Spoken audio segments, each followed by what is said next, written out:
On this episode of the DTVC podcast, Ty from Comeuppance is on for his monthly hit as we look at movies with hip-hop stars in them. We've got Turf War, a.k.a. Lady Rider with Fat Joe, and then Blood Money with Pitbull. So stay tuned for that. We'll have that coming up here in a few minutes. And then in terms of what we've got coming up after this episode here in the coming weeks, got to do some recording, but the people I've got scheduled to record, we look like we've got some good episodes coming. So going to bring back Sean Malloy from I Must Break This podcast to talk some Van Damme. John Crossman from Movie Diner, looking to have him on soon to talk some PM. Ty, we're going to record with Ty again. We're going to do an Alec Baldwin episode. So Alec Baldwin on the skids. So we'll be recording that one soon. Also, Tom Joliffe, who we haven't had on in a little bit. I think we last had him on when we talked Cinderella's Revenge, but also his filmmaking partner, Nathan Shepka Productions. Going to be having them on soon to talk about their newest movie, The Baby in the Basket. So we'll be recording that one soon as well. And then also looking at my friends on from high school, we're going to be talking about Bad Taste. So that's going to be a really fun one. So looking to record that one soon as well. But yeah, so just, of course, keep apprised of us on socials and, see what we've got going on. And, you kind of also make sure you like and subscribe to the podcast here so you can get the newest episode at any time. In terms of DTVC Extra, I know I talked about doing that Nicolas Cage one. Not sure if we're going to get that one in. Probably not going to get it in this week for sure. Just to give you a sense of what my schedule is like this week. Part of the reason why this episode is being posted a day early, I'm going to be in D.C. to catch a Capitals game on Tuesday night. So I figured by the time I get home, it's going to be late. Why don't we just get this thing up and posted early, a day early, just so it's there and everybody has it, because we'd already recorded it. Ty and I recorded this one a few weeks ago, so that's why. So yeah, I don't see myself getting one in this week. I don't know about next week. We'll see. We'll kind of see. Again, it's going to be about timing. So but that's going to be a thought maybe at some point to do some Nicolas Cage 90s action for DTVC Extra. But yeah, don't really have a time frame for that. So we'll see what happens there. In terms of the site, we just did Magic Kids, so we kind of snuck that one in there a bit. Some PM Entertainment, Don the Dragon Wilson. We're up to 39 movies with Don the Dragon Wilson now. So again, angling to get to 40 for our 1300th post. I think we're at like 1392 right now, 1393, something like that. Or sorry, 1293, 1292 to 1293. So yeah, that's the goal, is to sort of time it out so that Don the Dragon Wilson's 40th post ends up on that 1300th post. We'll kind of put those together. Also, we got 45th. That was our 45th PM flick. 54th Art Camacho movie. So yeah, a lot of big tags that we got going on with that film. So Magic Kid, very interesting one. You can get it on YouTube. As I mentioned in the review, the one on Pluto is actually the sequel. So at some point we'll probably get that one in as well. But yeah, this weekend I think we're gonna do King of the Killers, Alain Moussi, and Fire Up the Grillo with some Frank Grillo. So look out for that one. Another project that I'm working on for the site, just recently recorded with Todd Liebenow for his podcast. I'm not sure when that episode's going to come, but that, we just recorded a couple days ago, and he mentioned, about me having a letterbox list of our movies that we've reviewed on the site. Now, of course, 1,300 movies is going to be a long ways to go. So I was trying to figure out if there's some shortcuts, some ways that I could do it. And it looks like if I sort of create a CSV file of the names. Letterboxd's ability to import isn't great. Like essentially, like formatting the doesn't seem to work that well for it to actually like pick up what movie it is I'm talking about. But the way it works is when I upload the CSV file, it will just have a line saying, "Oh, we couldn't match the movie. Do you want to find what movie it is?" But it tells me what I had in the line. So, for example, it might say like American Ninja 2 on the line. We couldn't find American Ninja 2, but do you want to search for it? And then I can just type in American Ninja 2 and put it there. So it makes it kind of easy for me to do it. So right now I've got about like 400 of the movies up so far. So again, that's about maybe a third of the way through of all the movies we've done so far. So hopefully we'll get that soon. The other thing that's interesting is that some of the indie films that I did in like the kind of pre-Letterboxd era, those filmmakers didn't put their movies on Letterboxd. So far I found, I think, 2 movies that I reviewed that were indie ones that aren't on Letterboxd. So we'll kind of see. I may just add them myself just so we can have the complete there. So, but I'm hoping in the coming weeks to have this completely up so then you can go, look at the list that I have there, see how many of the movies that I've reviewed that you've watched, that kind of thing. And it'll be a resource. It'll be a little different from the resource that's on the site. The one on the site obviously is great because that alphabetical archive, you can click directly to the review as long as I did everything correctly in making the the line on the archive, because I do it all manually. We'll point out too that we are up to date on the archive. I went in over the weekend. I think we were up as far as like May of 2024. I've completely updated that, so you're good there as well. So some new things starting to happen with the site as well. Kind of going back there and fixing up some things and doing some things there. So stay tuned, of course. And of course, we're Letterboxd. You can follow me on Letterboxd. I'm DTV Connoisseur on there, just like I am everywhere else. I always follow back. So definitely check us out. One of the things, again, I talk about is we have the upcoming reviews watch list, and just the one's just called watch list. And so upcoming reviews watched, that gives you a sense of like what might be coming down the pike as far as movies that I've seen. And then the watch list one is movies that I'm looking to watch. So for example, if Ty and I have movies coming up, I'll put those in that watch list until I watch them, and then I move them to the upcoming reviews watch list. So you can get a sense of what's coming for reviews on the site and what might be coming on the podcast as well if you follow some of those letterbox lists. Now the last thing, in terms of what we've got going on right now, I was, John Cross of After Movie Diner recently posted an episode I was on of his podcast, where we talked about Troll and Delta Heat. Delta Heat was the other movie we talked about. So you can check that out. I think it's already up on the Patreon. So I subscribe to his Patreon. So I get the episode the soonest it comes up. I also get the video version depending on what we recorded or how he recorded with his guests. Some of his guests, they just do audio only, but I know we do video. I've got my Moxie hat on and all of that. So so if you're on Patreon, subscribe to his Patreon, you'll have the episode already. Otherwise, it'll come up on iTunes at some point as well. So keep an eye out for that. For that as well. I'm not sure why I had trouble saying keep an eye out for that, but I did. And then finally, yes, my newest book, Nadia and Aiden.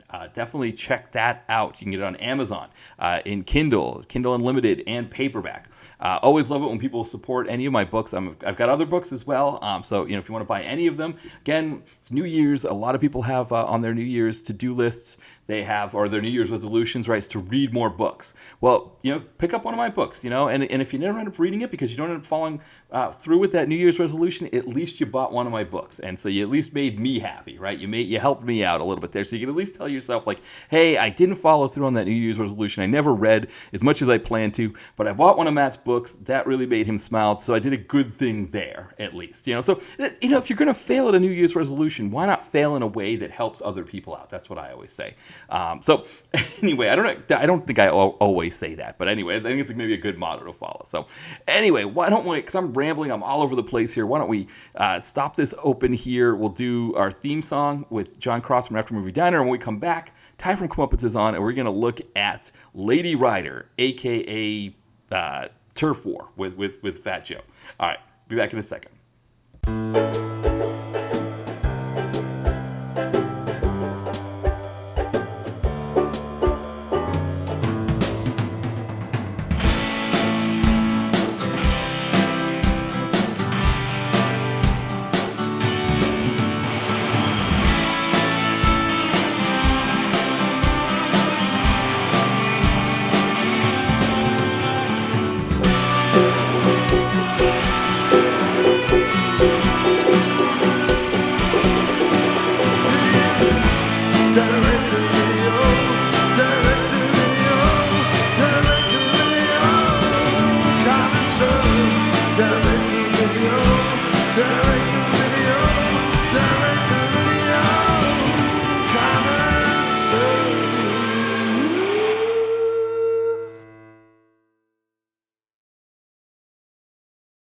All right, welcome back to the DTVC podcast. As always, this is Matt here, and I am joined once again for his monthly spot on the podcast. We've got Ty from Comeuppance. Welcome back, Ty. Hey, thanks for having me back on. It's great having this spot still. I haven't been kicked off yet. No, yeah. Well, I think we hit the 2-year mark, I believe. I think it was late 2022, right? Wow. Are you ready for some impressions? Because get ready for turf tangents, turf war. But it's like. Yeah, I didn't even think of that, but I think it was either late 2022 or early 2023. Interesting. Yeah. Was it a Bruce? It was what, wrong place or? Yeah, it was definitely some Bruce, because you kind of the whole, to give people the genesis of this when you started coming on with these monthly spots. I was switching from TalkShoe to Anchor, which is now Spotify podcasts. and I wanted to do a solo episode just in case something went wrong. It wouldn't, for a guest being on, they wouldn't lose out on any, mentions about their stuff or any of that kind of stuff. So Mhm. I said, okay, I'm gonna do a solo one, and that one was it was just called like Bruce. I think it was just like Like a triple, was it triple triple feature. feature? Yeah, I Yeah. think that's what it was. It was a Bruce Willis triple feature, and you heard it and you were like, hey, I could go for doing some Bruce Willis with you, and Yeah. so we kind of went from there. I'm trying to find where the first one was. It was like it was late in 2022 though, I believe, because it was the Okay. Mini Willis Fest was October of 2022, and then American Siege and Day to Die episode 112 in the archives Wow. from Connor November Connolly, 50. Kevin So we Dillon. actually passed it. So last month was actually the 2 year mark, actually. So this is, Wow, that's yes, amazing. Time goes by so fast like that. But it was like yesterday. And then you got your Connor yes, Connolly, you got your Malky on the skids, you got your yes. what's that one? Oh, a Hotch. It's like Hotch, because always great. yeah, Michael Madsen. Get ready for impressions, everyone. 'Cause I'll just exactly. give them all. Get ready for all of them. The whole So, crew. Yeah, I mean, we've done over 50 movies. There is that's a amazing. Yeah, over 50 movies. There is a letterbox list that I have that maybe I'll put the link in the podcast description when we post this so people can Sure. check that out. But it lists all the movies that we've covered in these monthly spots and what episodes they're in. So over 50 movies that we've done. Willis is probably the biggest one. We've done a lot of him, but I mean Bruce Dern, obviously somebody who's come up quite a bit. Oh yeah, Like you said, you have a better Melky on the Bruce Dern. skids. You want to do impressions today? It's like, yeah, if you want to go for it. Yeah, for Bruce Dern. Yeah, do your job. Just do your job. I haven't heard that in a while, so it's kind of fun to hear. Right. He's Yeah, always we saying haven't. something. I Go think ahead. it's been almost a year since we've last seen Bruce Dern. Like that's Wow. the Well, crazy he's thing is been like, doing some garbages. I think he has new garbage coming out too. I think it's like Devil's Work or something like that. Something's goofy like he's that. got Oh, to. Yeah, yeah. because He's in his 80s. He's in upper 80s. He's got to just. It's he's. got to be just garbage at this point. I mean, I think I don't know what's my favorite. I think American Violence. He was so lazy in that. I mean that. Or maybe he has like a t-shirt, like prison guard outfit. He's eating ice cream. Yes. Yeah, Gronk. Gronk. He's berating his wife on how to make a peanut butter and jelly sandwich, which I thought was pretty fantastic. I mean, in Yeah, most circumstances that would be considered abusive, but yeah. in the context of that movie, it was hilarious. And then he gets killed by uh, whoever the guy was I in forget. American Violence. Yeah, I forget it, but I didn't know Yeah, Denise Richards was hanging around. Right. right. That's Um, right. Weird movie, and of course, the guy Gronk is shooting two guns. That's hilarious. Stop right there. Yeah, yeah. I Like mean, if shooting Gronk. People. yeah, the Gronk They're was like like the a, best part because it was like, what could we do with this Gronk? Like this Gronk could have been the whole movie, and instead it's just this like one piece of him. And like you said, like we thought he was gonna be like this dopey, goofy guy, and instead he's like taking care of business. I know he has something. I mean, I bet he could do like an action, like kind of comedy, maybe like two serious moments. Stretch his acting range. Yeah, But just like I think with the Gronk is definitely a potential. I think he should get another shot. I yeah, think. yeah. I'd love to center a movie around Gronk. I would just, Yeah. yeah. I mean, look at the guy that we just did last week, Black Lotus, or last month. Black Lotus. I mean, Oh, what was that's that guy's name? Like Dave Verhoeven or something? Or right. But he was essentially the ox. That's what they called him. I mean, Gronk yeah, he could was. do the ox. Yeah, he was such a meathead in that movie. It was fun. I mean, he was more of a meathead than Reacher. The Reacher show, Alan Right. Richardson. Yes. He was like two steps, but he was like even more of a meathead than Richardson.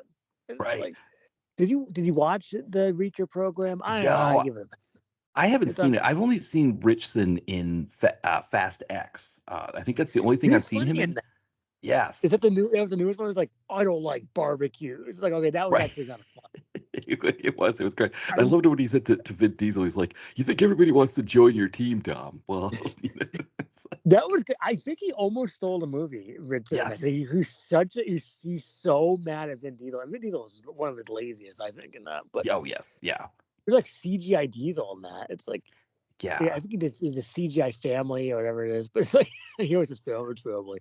Is he making? Was there a new one coming out or is There is. There's gonna be a part two, an X part two, Fast X part two. right? They wonder if it's coming out. Is it coming out this next year, 2025, or this is Oh, supposed to be 2025? Everyone. it could be. It could be this year. That's a good point. I mean, the movie, I would say that, there's two things about Fast X, right? One is that they kind of got back to more like practical effects and more like ground, like they Good. they were like, okay, let's not go to space anymore. That was But ridiculous. I think the one rule that they broke, that's a rule that we have for years, we've talked about, I think on both of our sites, you don't bring kids into the movie. It just doesn't No. work. No. And I Yeah, don't care if it's Vin exactly. Diesel's son. It's just, Yeah. his character's son. It's, they always see that's the thing. Now they're running out of ideas because if you watch the Scream series, there's people. Have you watched the newest Screams? No, I haven't seen the newest ones. No. Sometimes people's sons and daughters drop by. Like, well, I don't want any spoilers, but Right. they were like 16 years old. Yeah. It's like teen mom much. It's like, Exactly. why does Matthew Lillard have a son? I mean, like that's or Jamie Kennedy has a son. Like, no, it's like Yeah, now you're just kidding, right? Just like right. Jamie Kennedy's a nerd. Right. Like, Exactly. Exactly. I mean, Now, go ahead. No, go please. I was going to say Fast X Part 2 is coming out in 2026, so we got a whole nother year to go before this. Wow. Because they want it to coincide with the 250th birthday of America. Maybe that's the idea. Oh, really? That's an amazing idea. I don't know. I mean, I don't know. I'm assuming that's not. Wow. But it would be hilarious. Like if there's like big like celebrations on like the water here in Philadelphia or something, and here's Vin Diesel driving a car through like these big like old clipper ships and stuff. Please do that. Yes. I mean, that's just. I mean, I still need to watch Bloodshot. I think we talked about this in the one. Yeah, same here. I'm gonna try to get to it in the new year or this year because we're in 2025. So in the new year, I guess that counts. So right. It's on. I saw it's on Hulu last I checked. Exactly. Yeah, I believe so because I don't know like what the deal is like because it's obviously it's based off a comic book too, a Valiant comic book. But I don't know if maybe they have a deal with Hulu or something like that. But yeah, it's there, so we can you can see it. One of these days I'm gonna try to catch it, and then because I have a lot of movies in my pile I want to watch, and then streaming gets kind of kicked down to the short end of the stick. So I don't know, but if I could do like a streaming day, that would probably be a part of it. Yeah, I hear you. I did watch Carry On. That movie is on Netflix. It has Taron Egerton and Jason Bateman. You probably heard of this on Netflix. I saw it. Yes, yeah. Oh, you saw it? No, I haven't seen it, but I saw that it was on there. Well, it's like phone booth. Instead of Colin Farrell, it's Taron Egerton. Instead of Kiefer Sutherland, it's Jason Bateman. And there's some parts that were kind of dumb, but overall, I think it's a good Netflix kind of movie. Almost theater ready, I'd say. Almost. Yeah.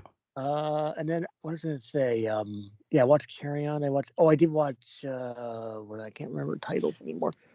Oh, Strays. They're about the evil cats. Has Timothy Busfield. Have you seen that a long time ago? It came out a while ago. I have not seen that. No, I think I remember seeing that in the video store. Right. Strays. Strays. It's not that scary. I mean, and also it's a movie like the cat's really because I'm a cat. I have a cat, and you have a cat, so it's like this is scary. It's just like it's not saying it's bad, but I mean it's a movie watch in the morning. Yeah, I can definitely see that. I mean, it's fascinating. Because I'm trying to, it's one of these things, and I think I read about this, and this is actually probably something when we talk about Turf War and Blood Money. It's an issue as well. Talking about. We didn't say that already. Yeah, those are the two we're going to be discussing. But the idea that you would you give your movie a name that like everybody, that like a whole bunch of other movies are named. And there are a lot of strays. There are a lot of strays in there. Even Vin Diesel has a movie called Strays that he did in 1997. Right. Yeah. I never checked that out. I think they're trying to gussy it up back on the DVD market. Is that ever see that? Or you never seen it? No, I've never seen it. No, I remember because it was like kind of an indie flick that he did before he became big. If I can remember, maybe it's on the streamers. Yeah, exactly. But yeah, so I did find the Busfield one because I think that one I remember seeing in the theater. But it's like now it's like way down the list of results when you type in Strays, and so it's like this director that I follow on Instagram, Jay Horton, who I've reviewed some of his movies on the site as well. He interviews all kinds of people in the industry to give filmmakers like tips on how to do things. And he was interviewing this woman who's a distributor who like distributes people's movies to places like Tubi and stuff.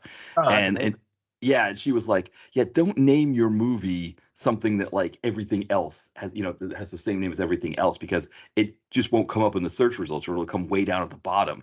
And it's like, yeah, I think like the two movies we're talking about today, Blood Money and Turf War, those are Yeah. obvious ones that, come up everywhere. But Strays, it's like, yeah, you gotta have you gotta have a kind of a name that like it's not too long, right? You can't like have a sentence long name because nobody will be able to type that Sure. in either.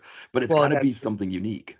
it would be funny if people it's like people love when an Englishman walks up a hill and comes down a mountain. I know that's Right, yes. it's Yes. my favorite title.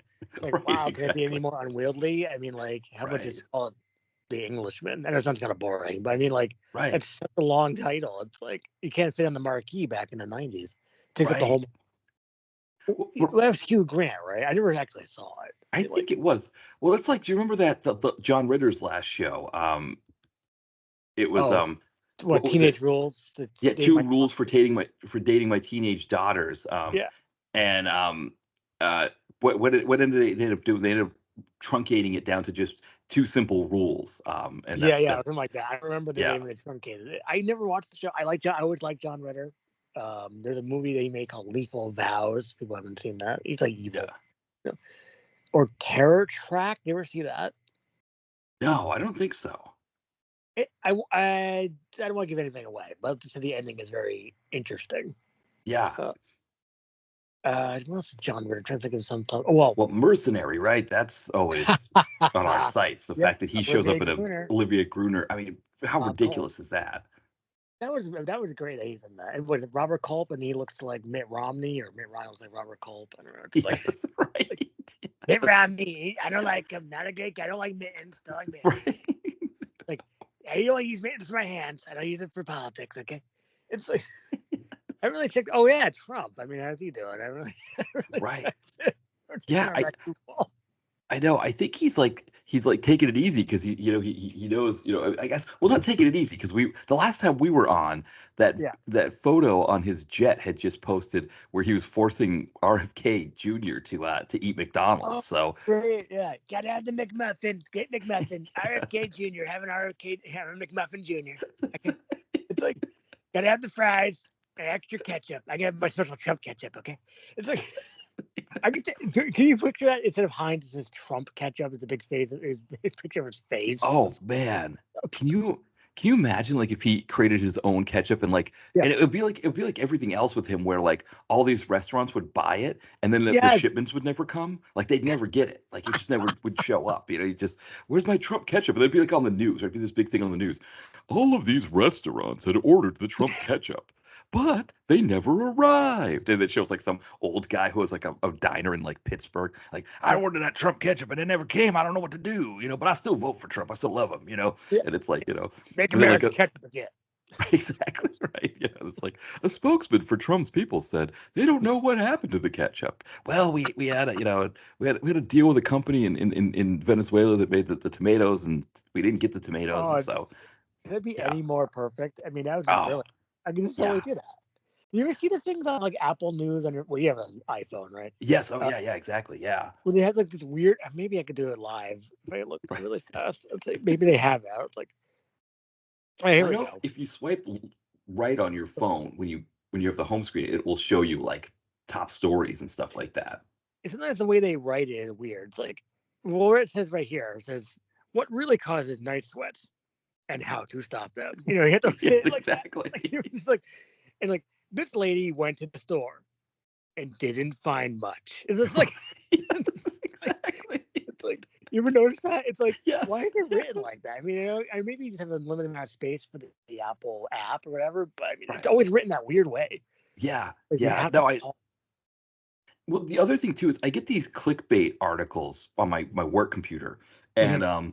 and and they are ridiculous too because it'll be like like the tragic story of these child stars or something, The and Fruza Balk again. right, and it's like, yeah, it'll be a picture of Fairuza Balk, but it's like almost like never about her. It's about like old people or No, something. I got caught in that with okay, fine. What type of Fruza Balk? And then they didn't even give me any Fruza Balk updates. Yeah. I mean, Right, exactly. Fairuza Balk's not a part of it. It's like yeah, this idea that I guess because she was a child star. Yeah, it's ridiculous. yeah, I Yeah, love the craft. I yeah, mean, like, I mean. The Craft is a weird movie. I don't know Right. if you've seen it recently, or in the past couple of years. Have you?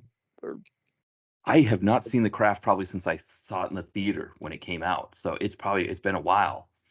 I, there's a couple parts like, oh, right, it's like racist. It's like what? Right. I mean, Yeah. what? I mean, like it's all who's the Ben Stiller's wife, Oh, Christine yes. Taylor. Yes. Right. Right. Exactly. Yeah. She's like some evil cheerleader or something. She's racist to Rachel Right. True, the Yes. an American witch. No, I noticed that see in Connecticut coming soon in 2025 March, they're doing 90s Fest. They just added Sailor Moon Fry and Nice. Dylan Sawa and David Arquette. Nice. I Nice. had this amazing Sailor Moon Fry movie. Well, not that amazing, but it's called Motel Blue. It stars her, Sean Young, and Robert Vaughn. It's an erotic thriller directed by Sam Furstenberg. Yeah. Arstenberg was so. Oh, Yeah. no way. Yeah. Yeah. That's right. And also, I just rewatched Avenging Force, which was awesome to rewatch again. It was great. I wonder because there's that book, right, that I think we're all quoted in, the Sam Furstenberg book that kind of just covers all. I can't remember the name of it, but Yeah. Oh, yeah. But I know what you're talking about. it's massive, and yeah, it must cover that movie in it. It must be in there, but that's insane. It's like I don't know how many of his. I've only seen I think I've seen like maybe 14 or 15 of his movies. So I've got a good way to go. But Motel Blue, I see it's also got Seymour Castle. Or did you mention Seymour Castle? No, I he's in it. Yes. But Yeah, yeah, I Seymour, forgot. Yeah. yeah. I mean, just him in a. I never would have had those two on my bingo card. Seymour Castle and what do you call it? Sailor Moon Fry. I like that name. I love that. And the Sailor Moon Fry. I know it's probably not. I'm calling her Sailor Moon Fry. I know Sailor Moon is the other thing, but Right, right. that's No, but I like that. I like that joke, Dave. What my wife and I have been watching the I love. We first watched the I Love the '70s, and then we found I Love the '80s on YouTube. And I oh, mean, you watch those episodes, the VH1 thing? yes, the That's quality amazing. is the quality is horrible. But Oh, Sailor Moon Fry, she does one of the bumpers to commercial. I can't remember what. I think she talks about the births for that year, like famous people or famous things that were born that year. So that's her little thing that she does for the Isle of the A's. But yeah, the quality is horrible. Like you can't see anybody's name because of how washed out it is. So like when they show a that's name, bad. you All can see right. like what they did, but not who they are. So I mean, most people who they are anyway. It's like, all right, I know who the Sugar Ray guy is. I know, and he's in What? it like the most. I don't know what is going on Why there. is Like, well, Marcus McGrath hanging around all the time? I call him Marcus, well, but because remember at that time he the second album was still big when they did the first I Love the '80s. That second album was still big enough that he was a big. By the time I Love the '70s comes out, like 2 years later, he's done. He's just like, okay, yeah, we're Marcus done with McGrath. Mark McGrath. I Yeah, mean, you get like these kind of semi names like a Mark McGrath or a Mario Lopez to do like the hosting. You got like that, or maybe Ricky Radman. Well, he gets a yes, lifetime pass for being yes. on the Flavor of Love or Daisy Love or the Rock of Love. Right, Rock of Love. He hosted the Rock of Love, and then also didn't he do one of the years of the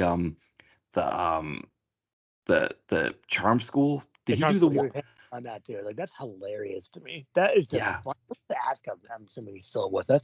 Someone that's like, I bet it's probably fun to hang out with Bret Michaels. I mean, Bret Michaels gets a lifetime pass for No Code of Conduct, starring yes, Charles Sheen. yeah. Like, I need to. I was looking for my copy on tape the other day. Like, oh, my tape collection is a bit, let's just say, not in order. So, Yeah, so I was trying to find No Code of Conduct. It's like I would like to watch it again. yeah. Uh, No, and just to let everybody know, yeah, Ricky Rackman is still with us. I went to his. Did you know his name is actually David Andrew, and then quotes Ricky Rackman. So he's David Andrew Rackman. Is I mean, nice. can you imagine? Like, I bet you if you had him on a show and you called him that, he'd be like, "My name's Ricky." Like, we've got with us David Andrew Rackman. Welcome, David. Oh, Well, my name's Ricky. And I guess if we were lucky enough to get him on a show, like you wouldn't want to insult him. So that's probably, no, no, because he is like a celebrity. When we talked to Richard Pierce, I count him as a celebrity, which I told yeah, him. And it's like, hey, look, our first celebrity. It's like, we're gonna get him back on the show in the new year. yes, Uh, so it's like I think he's working on something. I think I watched his latest one from a few months ago, Nightmare in the Desert, the Lifetime movie. Yeah, oh, I have that one taped on my DVR box, and I've been meaning to watch Yeah, it. I there's still haven't it's gotten like to it yet. it's not bad. I mean, like he told me that it's a completely cut down version. It's like a really fast paced version of it. But I mean, it's still pretty. I thought it was watchable enough. It's good. Yeah. Yeah. Go ahead. No, I was gonna say I think it's a fascinating thing when you're able to talk to them about it because like I know another screenwriter Tom Joliffe who I have on the podcast, he he kind of does both. Like he'll kind of make movies that he produces himself or produce with other people like the Shogun Films guys or or Nathan Shepka is another producer he works with. They kind of make their own movies, but then he'll write scripts for kind of the I say junky, low budget DTV stuff, Right. and he'll say like he'll make a movie where the he had the plot as two couples or like maybe a couple are going to do something, and then when the company gets it, they're like, nah, actually we want just to be two girls, and so we're just gonna rewrite, and they'll just change things like that, or he'll like he'll write a script just for a regular horror movie with witches, and then they'll slap Amityville on the title Oh, and stuff like that. that must be in the public domain. I mean, like, Right. Yeah. I mean, Amityville. I haven't seen. I saw the first one, the old first one. Right. The Margot Kidder, right? Was it Margot Margot Kidder? Kidder. Yeah. James Brolin. Am I thinking of something else? But Yes. No, you're right. Brolin and Kidder. Yeah. yeah. And then there's all these sequels, but the straight to the VHS ones, like Amityville, like 1990 years. I haven't watched those yet, but So essentially, just like we joked before, like you could do like a Michael Madsen or an Eric Roberts month. I yes, remember Mitch from the Video Vacuum had talked about doing Amityville April, but he was only doing like a few movies. But I was curious about it, and there are over 30 Amityville movies, so you could do a like movie a day for Amityville April on Tubi if you wanted to. oh, two big. Tubi. That's almost it's because it was January of last year when Cat Williams had that interview at Club Shay Yes. Shay. Yeah. And like, wow, and now look at that. It's been a year later, and that's just amazing. It's like so big, and so great. And all the stuff he said has come true. By the Which way, is amazing too. He did and all that stuff, and it's like all tickets will be revealed in 2024, and it's like you're right, Mr. Williams. Yeah, he became like I mentioned in the last episode that he was he was chosen as one of GQ's Men of the Year, and That's yeah, amazing. just because of that, mostly because of that interview, and they went out to interview him, and he owns like this farm, and like it's like he has like a basketball court on the farm, but he has like goats and stuff like that too. He has like animals that live on the farm, and he's just like which is like perfectly Cat Williams, I think.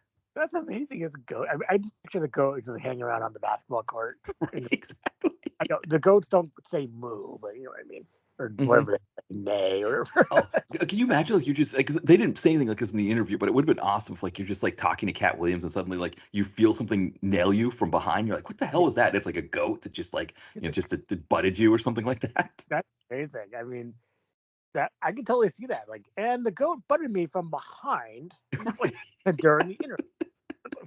Yeah, exactly. But this is a good segue into these darn kids today. Yes, you have an update or I know it's an update, but you have that darn kids for us.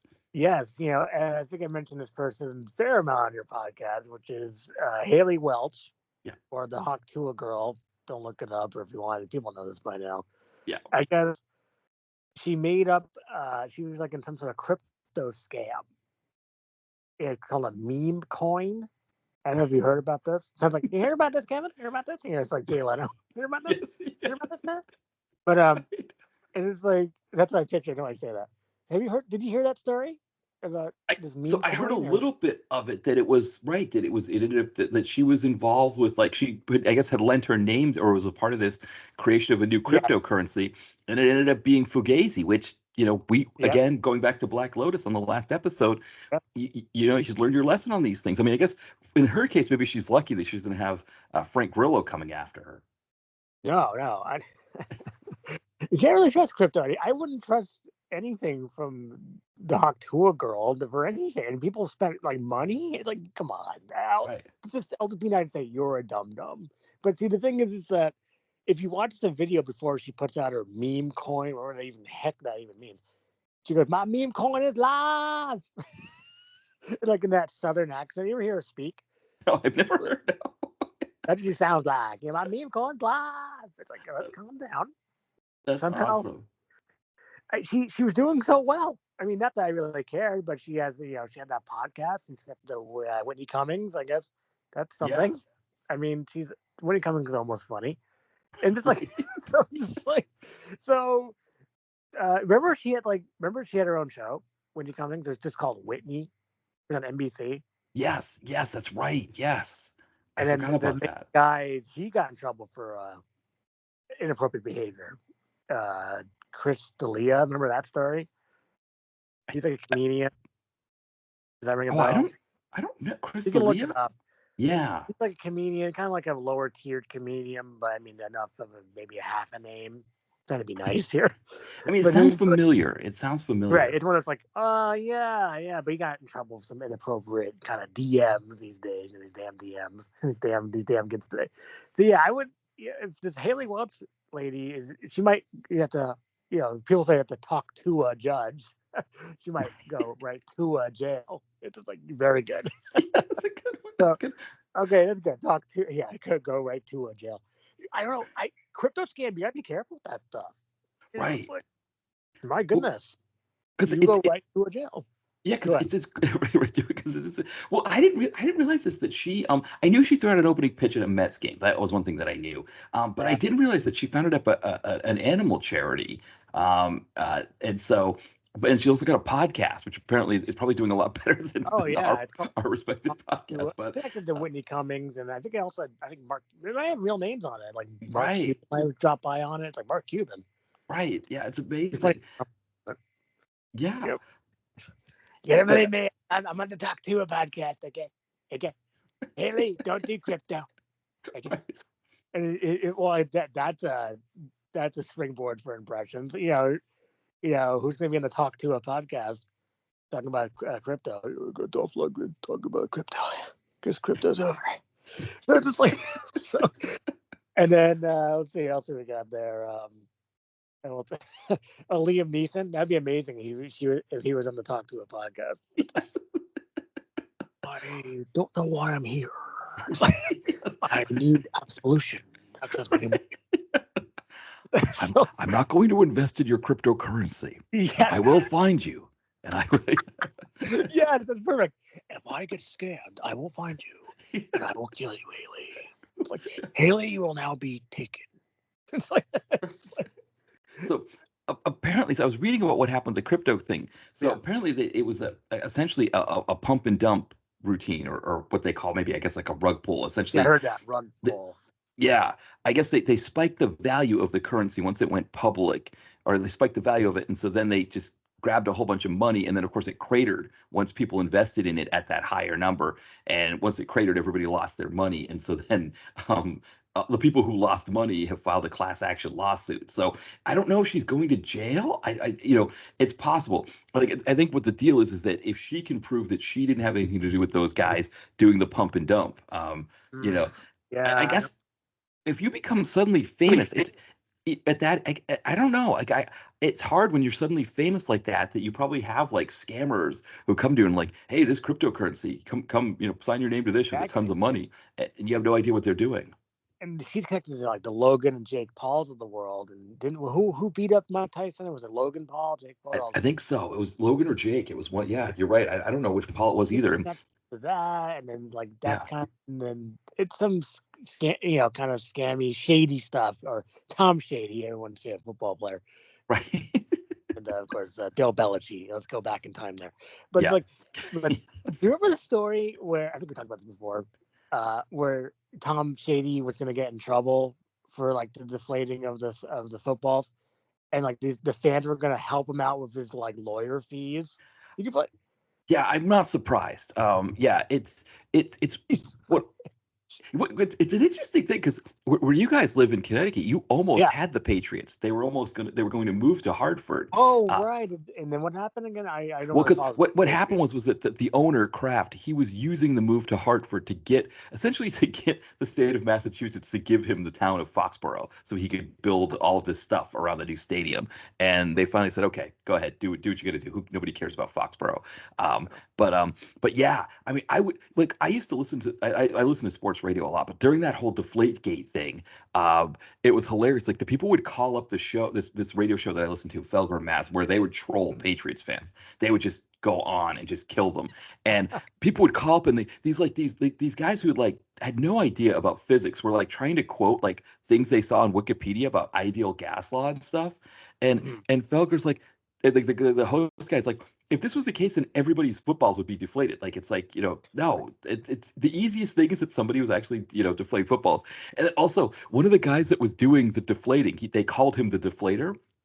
And I guess when the Patriots were trying to defend themselves, when that was kind of brought up in court and all that stuff, Mhm. he said that the excuse they gave was, oh, he was trying to lose weight. That's why we called him the deflator. That's really funny. I mean, Isn't that's that a beautiful? comedy gold. That's actually almost Right. that's hilarious. No, that's wow. That's really Yeah. funny. Yeah, It's it's amazing. I think part of the reason why the owner of the Patriots, he wants to get in the Hall of Fame, and I think that's part of the reason why he's not getting in is that the rest of the owners are like, you were such an asshole with that whole Deflategate thing. Like, just yeah. take a break. Sit it out for a little while. Maybe we'll let you in. But because there was that, and of course there was the Spygate was that was the Oh Belichick. right, That's where Belichick got his Spygate. name from. Yeah, I Yeah, forgot about and yeah. I rather have Pete Rose in the Hall of Fame than Robert Kraft. It's like right. or Bob Yeah, Kraft. Right? Bob Which Kraft. Right, exactly. well, I call him Yeah, Bob Cratchit, but it was just Christmas. right, It's like, exactly. that guy's great. You ever see the Nicolas Cage Christmas Carol animated movie? Maybe No, with I like, haven't seen that. No. well, When it's did that come very low out? rent, and Oh, it's that's like he amazing. talk about phoning it in. My goodness, it's like he goes Ebenezer, in that Nicolas Cage voice, and it's like, Yes. oh, wow, I was phoned in. So But I mean, like he's one of the ghosts? he's one of the ghosts. Yeah, he's the Oh, ghost of whatever Christmas past or future. Yeah, Ghost of Christmas Future Past. That was a X-Men movie, right? It's just right. like Yes, it was. Yes. I don't. I think I saw that one. I know. I'll look up the timeline of those X-Men movies. I know. I think I missed at least one of them. Yeah, I caught up with them recently. So before I watched Deadpool and Wolverine, I caught up on all of them but New Mutants. I haven't seen that one yet, but I don't even Oh, know I if did see how that that. one counts. Yeah. It's not bad. I mean, there's some interesting moments. I don't think it's a total dud. Yeah, Deadpool and Wolverine. That's the last movie I saw in the theater because Yes. there's nothing really playing right now. I mean, like Oh, did we talk about this in the last podcast about Wicked? Like, No, I don't think we did because I was gonna say the last Deadpool and Wolverine would be the last movie I saw in the theater too, but I wow, saw Blade. oh, that's So awesome. That's so Deadpool and great. Wolverine is the last new movie I've seen in the theater. I guess that's probably the best way to say it. And that was I don't know if you play the game Wordle. That was one of the more recent Yes. words. Was Blade. Well, And it wasn't for me. I didn't get Blade. No, I that wasn't one of my reasons. I think people get different recent words. Maybe I don't know. oh, really? Because the other day where it says Blade, and it's like so I was telling the bread like, well, it stars two people we all love and enjoy. It's like I try to give them hints, just like Right? I don't think so. I mean, maybe. I mean, I may have missed a day too. That's possible. Maybe okay, that's what happened. right. Yeah. I think. Do you watch anything else, or do you want to jump into the movies, or you want me to the Yeah. expendable bit, or what would you like to do? Where we Yeah, at? well, we could, yeah, if you want to do, for me, like I said, the only thing I've been watching has been those I love the 80s, I love the Oh, okay. 70s And things. then So, what year are you on? And like, so we made it, we're midway through the I love the 80s ones, and we were debating about continuing forward because one of the things that I don't know if you've watched any of these lately, whether it's the 80s or the 70s ones. hmm, Um, not since you were on. Either Right. one. And one thing I didn't realize is that most of the content for the I Love the 70s and I Love the 80s is comedians who were born in the early 70s who, like Michael Ian Black, but also kind of one's below Michael Ian Black. Michael Ian Black is funny on there, so he doesn't really count as part of this. But it's mostly these comedians saying like, talking about hot women and being like, oh yeah, I totally whacked off to her. Oh, I was definitely, and they try to find cute ways to say that they're essentially pleasuring themselves. And my wife is like, I why is this like all they're doing? Like this is like it's like, oh, hot woman. Oh, I definitely thought about her while I was, and it's like, well, it's the classic. That's all we had back then. right, exactly. Yeah. I mean, they did on I think it's I Love 82. They talked about like the scrambled porn thing, That which was nice. I yeah, guess I was a '90s child. I guess you sneak in, channel 68 or whatever it is. mhm, right. Yeah, That was exactly. okay. Yeah. But yeah, I'm kind of curious to see as we kind of go because again, I watched these like you said when they came out, so I'm kind of be curious to see as we go on if the humor gets a little bit better. I mean, every once in a while you get someone who's really funny. I mean, obviously Michael Ian Black is just I, There's Much I in Black. Is it Frangela? Let's go back to that. Remember oh Frangela? no, I don't know It the was like phrase. it's two women comedians, and one's named Right. Fran, one named Fran. I think Frangela is a real thing. I'm convinced. Yes, no, I think you're right. I think you're right. Yeah, from the That was early 2000s. very VH1 comedian. It's a Frangela. It's like, Yes. who else was on there? Well, Michael Black, he kind of hangs on to the state a lot. Probably Showalter too. But Yeah. Well, it's like Showalter is in the I Love the 80s, but he wasn't in I Love the 70s. uh, So I think Michael Ian Black was the only one from the same. Maybe David Wayne would show up from time to time on the I Love the 70s yeah, one, he but dropped really it was by. Michael He Ian did all Black. this. Yeah, Donnell Long. I think he's big in the I Love the 70s. I think when they do the second I Love the 70s, he's even bigger. Like I think he What, just kind Donald of just Logue's hanging around in it? I yeah, kind Donnell of. Long. Yeah, yeah, Well, I'd yeah, always recommend people you gotta watch Terriers. Might still be on Hulu. That is Donald Logue's probably best work. yeah, The TV yeah. show. And you remember it? Came out a while. I haven't seen it. So you said it's on YouTube or it's It's on. Last I checked, it was on Hulu. It's on FX Hulu. program back in Yeah, 2010, 2011. yeah, It's very high quality. Um, yeah. Because yeah, he was like Gotham as a show. I kind of got a little tired of it yeah, because yeah. by Same. this Right now it's like with I think yeah, it's like the second or third season. It's just people just getting their arms chopped off and eyes gouged out and right. stuff. And You're it's like telling me okay, that. yeah, And it's then like I remember saying I didn't like Fish Mooney because I don't like the name Fish Mooney. That annoys me. right, Plus, I don't like Jada exactly. Pinkett anyway. Yeah, But I mean, like, yeah, then her name's Fish Mooney, so it's like no, I'm done. Never Fish right. Mooney. But I mean, even like Jada Pinkett, it was like one of those things where I think they were killing her off, and then they decided they liked her, which I think that's always a bad move. It works with the Fast and Furious movies when it's Han. John. Keep bringing Han back. I always love Han, It's funny that he just keeps dropping by, like, is he dead or not dead? You got right, Statham, he kills him. The Rock kills him. Vin Diesel kills him. right, Like, is Han dead or not? Is there another Han? exactly. It's like, Exactly. But because Donal Long and or Logue, Donal Logue, I keep adding an N to his name. It's Logue, like you said, Donal yeah, Logue. look, Donald Look, Yeah, yeah, Logue. But him and Ben McKenzie was playing Commissioner Gordon as a young, as right. just a police officer. So the concept was good enough that it should have worked, but it just devolved into this whole thing of like, let's just keep chopping arms off and cutting eyes out and That's just and like, yeah. well, Ben McKenzie, he's in the OC, right? Am I Right, mixing that up? exactly. That's yeah. So this was Ryan Atwood. That's my buddy yeah, Ryan Atwood. yeah, exactly.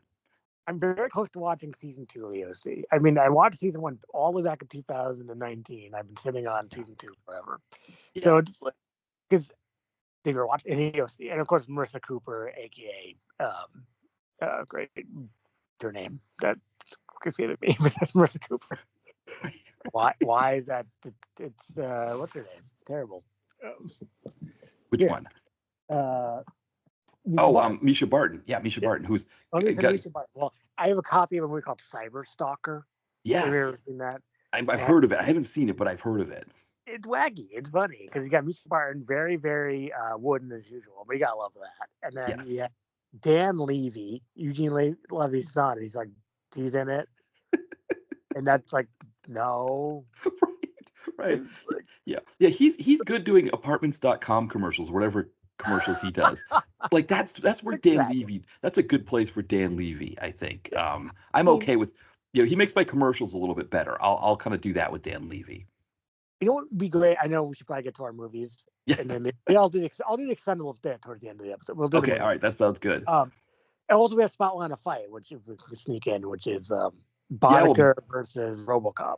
yes, that'll be good. Doing the RoboCop fight at the end, that'll be a good one as well. So yeah, a unique one compared to and one of the things, one of the spoilers I'll give is the second of the two movies we're going to be talking about, Blood Money, actually has a contender for Spotlight on the Fight. This might be the first time we've seen a movie during these films that actually has its own Spotlight on a Fight potentially. Yeah, It was that that's good. an amazing point.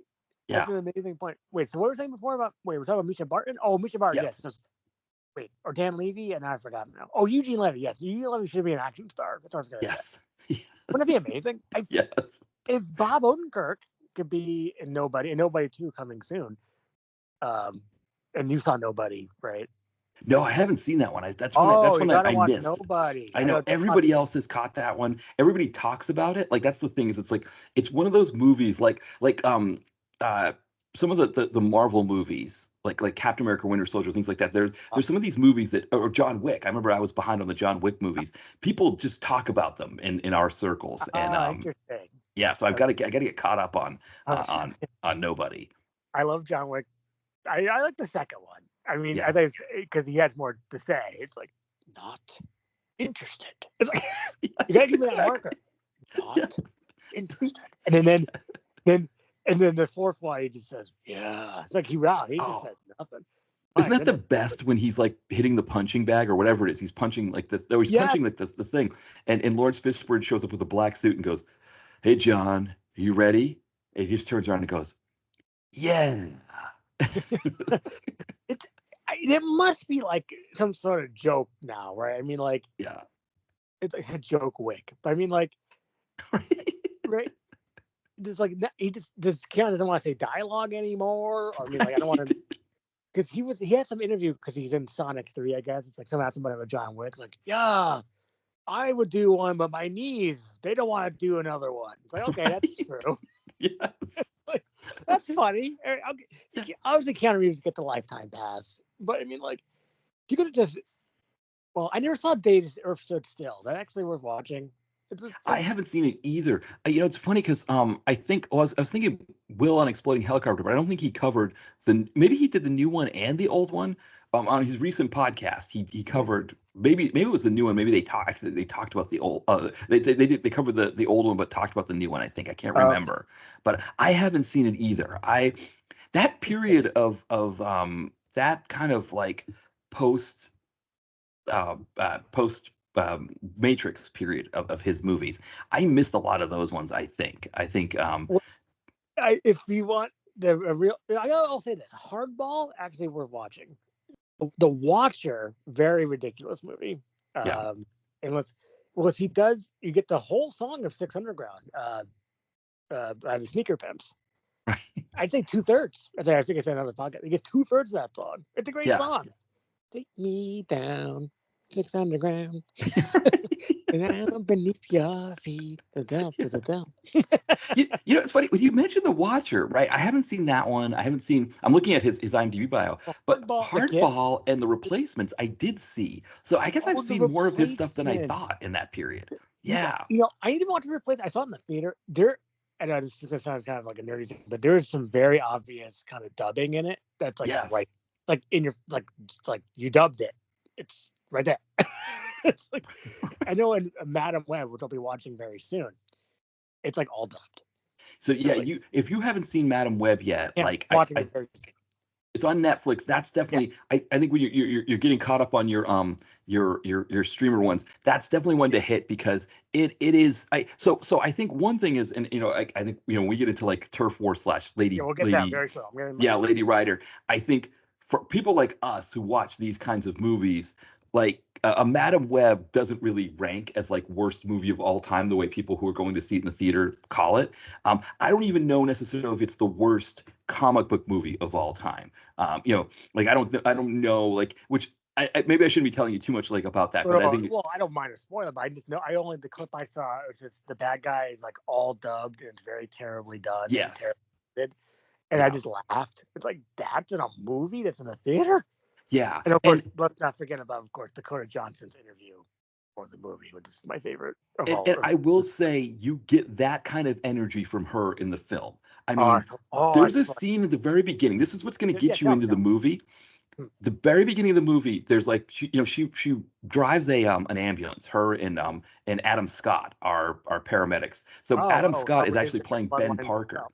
Yeah, so he's playing Spider-Man's uncle. He's Ben Parker. And so Uh, the two of them are driving an ambulance, and she's like weaving her way through New York City during rush hour in this ambulance. And obviously, like she's having to pretend that she's doing this, right? Like she's sitting behind the wheel pretending that she's driving through traffic. And yeah, her pretending is not great pretending. And it's hilarious when you I watch it. can't It's wait a to watch it. I didn't even notice that. I didn't even hear about yeah, that one. Yeah, I heard right. about the voiceover work, and I heard about something about Britney Spears toxic dropping around for some reason, Yes. Yeah, and they that's did. all I know. Yeah. And Sydney Sweeney. I guess people are mad at Sydney Sweeney. We should probably get to our movies for goodness sake. But We I should. mean, No. she's making some movie about like an old some boxer, and she's all muscular and stuff. So people are mad. Like she's not hot anymore. And it's like, Yeah. Well, calm it because down. I know. Well, she made Madam Web so she could get connections Yeah, in Sony to good make other idea. movies like Immaculate and stuff like that. So I mean, it I like worked out for Immaculate. her. I don't know if you've seen Immaculate. It's on Hulu. No, I haven't seen it. I've It's been like meaning to. 70 minutes or 80 minutes, and it's good. It's a quality Yeah. horror movie. I definitely recommend it. Yeah. But we should talk about the movies. We're talking about Yeah. Turf Well, War, Turf War, Turf War. yeah. So we'll start it with Turf War / Lady Rider. And Yes. I think the reason why it's called Lady Rider originally, but then they switched it to Turf War, is that the guy who made the movie, this guy named Alex Maisonette, who, Yes. yeah, he plays the main character. He plays Manny Rodriguez, who's a police officer, but it seems like this guy's all over the place when it comes to making his movies. And I think he started off with this idea of this Lady Rider woman who is raped at the beginning of the film, who then comes back and gets revenge on the people who assaulted her. That was his idea. But then he throws in this whole other idea of like corrupt cops and this one cop who's trying to stop the corrupt cops, and then a war between the different gangs within like the Bronx and New York City. And at that point, Lady Rider is just sort of like hanging, shows up every few Hanging around. minutes. Yeah, I know. Yeah. That was kind of a waste of a character. I mean, it kind of started on kind of a dark beginning there. I was like, whoa, okay. Well, that's the other I mean, thing too. plot, or you just Yeah. did that actually. But I Yeah, have my notes. I'll do a quick synopsis. But yeah, I should also point out that Bulletproof has covered this as well. Matt Spector at Bulletproof. So that's the only critic review of this movie is from Bulletproof. So it's kind of a funny one that like we're now covering it. So and I'll probably do a review of it at some point. Yeah, But yeah, because the idea of doing these two movies that they both have rappers in them, Fat Joe right. and Blood Money has Pitbull, Mr. Worldwide himself, Hmm. and it's like stop there, and just like so like. It's like, okay, there's something, but we have an idea for the next pod that probably makes less rappers. Yes.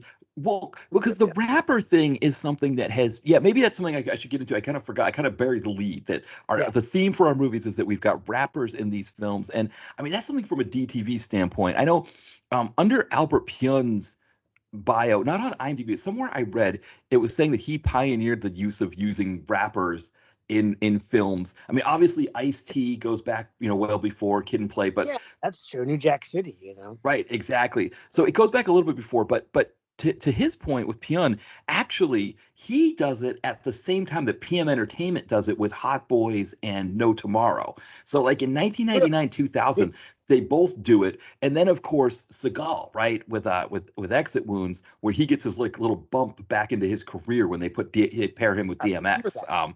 I So like he's back. right, right. It's kind of like a different thing from like Ice-T being in like Jim Wynorski movies or even like Pyun movies, like he did Mean Guns and stuff before that. It's a little bit different than it's like it's almost like the rappers are almost kind of just being themselves, but also playing gangsters in the movies. And it's like this thing with these movies, and I think Fat Joe kind of is more in the traditional vein that we talk about, like the Albert Pyun urban films, Yeah, again, movies he like was Hot in Boys, stuff like that. Urban Menace, right? He was in Urban Right. Menace, Yes, that's right. and Yeah. also Big Pun. I don't Yes. remember.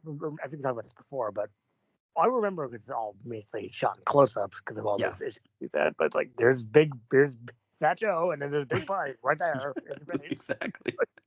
Yeah. How much of a movie? I wish it was like a real. I wish that didn't get goofed up because I like to see like the real movie of that. Like it could have been like Hot Boys. Jeff Right. Speakman's best work. So Yes. it's that's sure that's correct. So it's Yeah. like no, it's not Perfect Weapon at all. No, it's No, Hot Boys. Where it's Hot Boys. Shaka.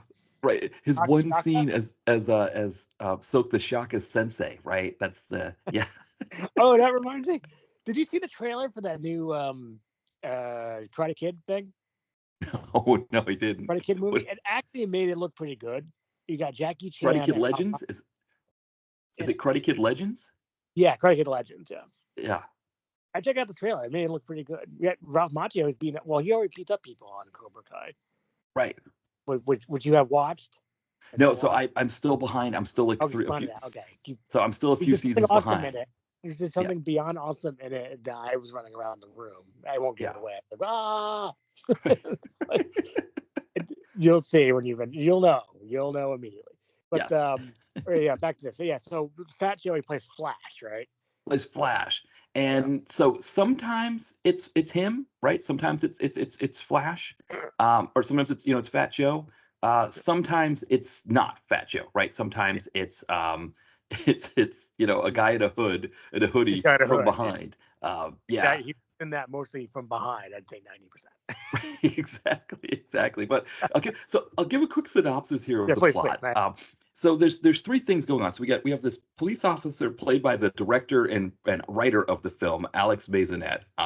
And he is a cop who gets shot while he's undercover, and so he gets shot while he's undercover, and he has to well, I'm sorry, I lost my Lady Rider tab on I uh, did. it lost my tab on IMDb. Sorry, let me get a spec. All right, so Alex Maisonette plays this undercover cop who gets shot on the job, and 15 years later, whatever, he's trying to bust this corrupt cops in the LAPD.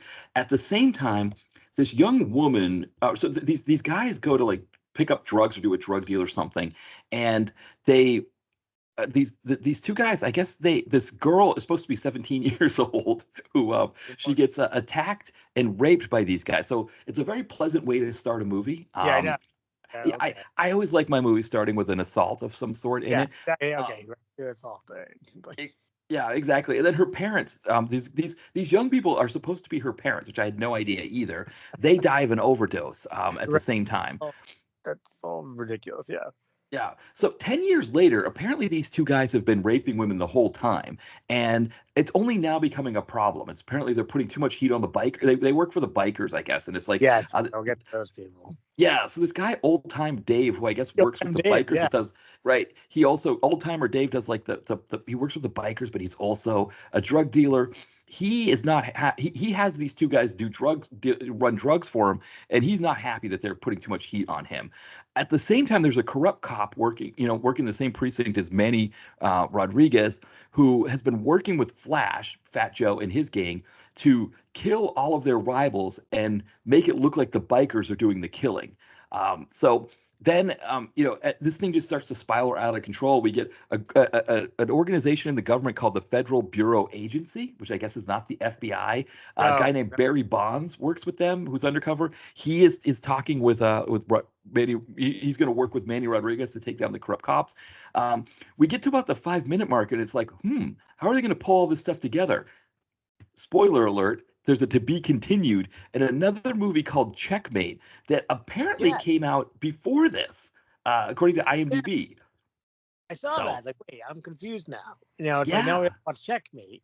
right. Which is again, it's got Fat Joe in it, but Yeah, according to IMDb, it came out a year before Lady Rider. So, another rule for independent filmmakers out there: don't make it to be continued on your independent yeah. film. Make it if you want to go back and revisit the material, come back and revisit. But we need endings to our movies. The ending's a full movie. You can even don't Yeah. think to continue. That always drives me up the wall because they just did that. Well, they just did that. There's a movie as Drea Di Matteo. Oh I call her yes. Drea Di Tomato. Mixed up the wrong ones. and it's called R Xmas. You heard of Hmm. this? It's Ice-T actually, Oh, does yeah. and it's an Abel Ferrara movie. The movie's a huge mess, but it Oh, no ends way. on to be continued. It's like no, Right. How's Abel Ferrara doing that? He's Abel Ferrara. He's great. Like yeah, King of New York. That's great. yeah. It's great, by the way. And well, New Rose Hotel, not a great movie. Is that what it's called? New Rose Hotel. Yes, You that ever one see was a little that? bit iffy. Yeah, that's a good point. Yeah, that one. Yeah, Um, well, if you want to laugh how stupid it is, with Willem Dafoe is sitting in like some sort of like cave or right. something. That's Yes. Yeah, and then funny. Christopher Walken plays a character with a limp who's just like throwing himself off a building for some reason. Yes, no, I laughed at that too. In Yeah. Asia, or no, it's Austria Argento, right? Yes, Austria yes. Argento's hanging around for a tattoo. So Yeah. it's like, so you got her tattoo, and that's about it. What she's got, and then you got he and walking throws him off a building. That was funny. And Willem Dafoe sits in a cave in the dark, and there's your movie. It's It's like yeah. that's a news hotel. You could have had something a little bit better. Come on. But besides that, yeah. So I have my Yeah, so notes. Just keep going on your. yeah, no. I think we've synopsized enough. So yeah, what Okay. what were your thoughts on So Turf War, aka we're gonna Lady jump right Rider? into the funniest part, which was about 12 minutes in, with Yes. that. There's like this gun battle with cops, and it didn't look great. No, no, no. It looked like one of those like there's like when you ever see those clips of these African movies Yes, where they don't have yes. any budget whatsoever. That's what it looked like. Yeah, it may have even been. It was like they decided to employ a post edit shaky cam. Yep. So it looks like it's like an earthquake or like the bridge is under attack in a Star Trek episode, right? So everything's shaking, and then they're just like firing guns, but like they don't hit Flash. anything, and then suddenly you start to see like fake blood coming all over the place, like computer generated blood. It is the funniest Yeah. massacre I think I've ever seen in a movie. I fell off my chair Yeah, laughing. It's like, wow, this is funny. This is funny. And then it just kind of got repetitive, unfortunately. And it was getting, well, see, the first 10 minutes were getting annoying because right. it had all those drum transitions. You ever Yes. notice that? Yeah. It's like, oh, you're getting on my nerves. But then they Yeah. had that funny massacre, and I gave it a pass. And I love the bikers. I love old Yes. timer Dave. Because he Yes. looked like a fake Chuck Zito, an old Vin Diesel, an old Bruce Willis, and an old James Russo all in one person. Oh, yeah. The Russo factor in particular, like he was Yeah. just like I'm gonna do this one scene Russo cameo for the Yeah. whole movie. That's who I'm gonna be. I'm gonna, whatever movies that we watch that has like like you said, yeah, he combines, you're absolutely correct. It's like he Yeah. takes the best of a one scene Chuck Zito cameo and a one Yep. scene Russo cameo and puts them together and gives you this thing that you just and of course, just like everybody else in this movie, because the dialogue wasn't scripted well or wasn't rehearsed well, Yeah. everybody's repeating their lines. And Yes. I mean, Yeah. It was very repetitive. yeah, old timer Dave. Like, remember when he's like castigating the two guys that are like raping women, Yeah. and he's like, listen, you guys, I'm serious here. And then he's like, don't look at me, don't look at me. I Yeah. don't want you looking at me. And it's like, just look at each other. And it's like, I don't think he even knew where he was going with that. He just did it. That was funny. It was Yeah. funny. Any old timer Dave material was really funny. Yes. Yeah. And then I like the beginning, the 911 operator. Not doesn't look like a 911 operating place. It's like that Right. looks like Yes. somewhere like where was that? Right. Yeah. It's a call center in the Bronx, I think, or Exactly. That's you what know. it looked. Oh, and then it just felt bad. It Yeah. didn't look good. It looked low rent. And then I like what it says overdoses on some drugs. Like it's like one of the lines of dialogue. Actually, I put overdoes on some drugs. I think it's actually what overdoes. You can say overdose. He Right. overdoes on some drugs. It's like, and then I go right to A Man Apart. If you've seen the Avs, like Timothy Olyphant. There's a Yes. guy Yeah. named Overdose. That is so that the Man Apart's fantastic. I mean, that's probably Yeah. Vin Diesel's best work, Yeah. or Timothy Olyphant's best work. He's so great in that movie. Yeah. I can't. That or go, right? That or Yeah, go he for pretty him. much go Yeah. because Olyphant was like pretty big in the late '90s, 2000s with that kind of energy that he had. Hmm. Then he kind of slowed down because it's not justified. Doesn't do Right. that high energy kind of performance anymore. Yeah. Maybe Yeah. even kind of Hitman too. Did you like Hitman? I don't know Did if you see Hitman? I don't think I saw Hitman. I don't Oh, know. well, okay. It's not like a great movie, but the action. Oh yes, yes, Hitman, the one that was based off the video game. Yeah, Yes, where and he's then bald. I have seen that. Yes, Bob yeah, Knepper, Bob yeah, Knepper. Yeah, but I noticed that Oldman kind of slowed off in the energy part. I like Oldman. He always delivers, but yeah. he's so great in Man Apart. He's just such a jerk ass, and it's so great. It's so good. And then the trailer is great. The Man Apart trailer is great because you got the things with puddle mud. I mean, we've talked about this before, but Yes, yeah. it's like, and it all is just one word things from Vin Diesel in the trailer because that's all he says in the movie anyway. Yes. They kind of let's go. It's like, do you have a problem here? Let's go. It's like, Right. can you take it all away? Yes, Jump inside. Then there's that part where it's really awesome. We've seen this trailer a million times, but he racks that shotgun twice. That's not in the movie, by the way, but it was really awesome. Like, yeah. it's you think I couldn't get to you? It's perfect for 2003. All right, so back to Turf War. I think we said turf tangents. Let's see. Oh, here's something funny from it. 20 minutes in, blurred people. Yes, right. Blurred people, and also because apparently they didn't get the rights to any, or they didn't want to use any car companies. Yes. So we got blurred cars as well. Blurred cars, blurred license plate. Yeah. It's like, which is kind of a funny idea if they had like a real movie, like, because you didn't watch the license plate anyway, it's blurred. That could have been like they could have used that as something, but yeah, blurred people, you can't really afford. I love a good blurred people. That shows that we're watching a low rent movie. right, exactly. I mean, yeah, that is just absolutely a beautiful thing. One didn't sign a release. There's I forget the title right in the top of my head, but it was called Fugitive Run or something, or there's blurred people in it. It's like, that's funny. It's a guy stars Chip Mayer. You can look at our site, GhostNet, to find Fugitive Run, I think it's called. Yeah. Oh, Fugitive Champion. That's what it was called. And that was you guys have reviewed that one. Yeah, ages ago. But there's blurred people, and it was garbage, and it was funny. Yeah. It found that Goodwill. Yeah. Because the main character's real name is named Chip Mayer. Yeah. So I think at the end he said this action only lives crumbs of action. This Chip Mayer only lives crumbs of action. Yeah. That's the classic humor. Let's see. So also the part where Fat Joe kills the guy. Well, not Fat Joe, the guy in a hood. Yeah. Right.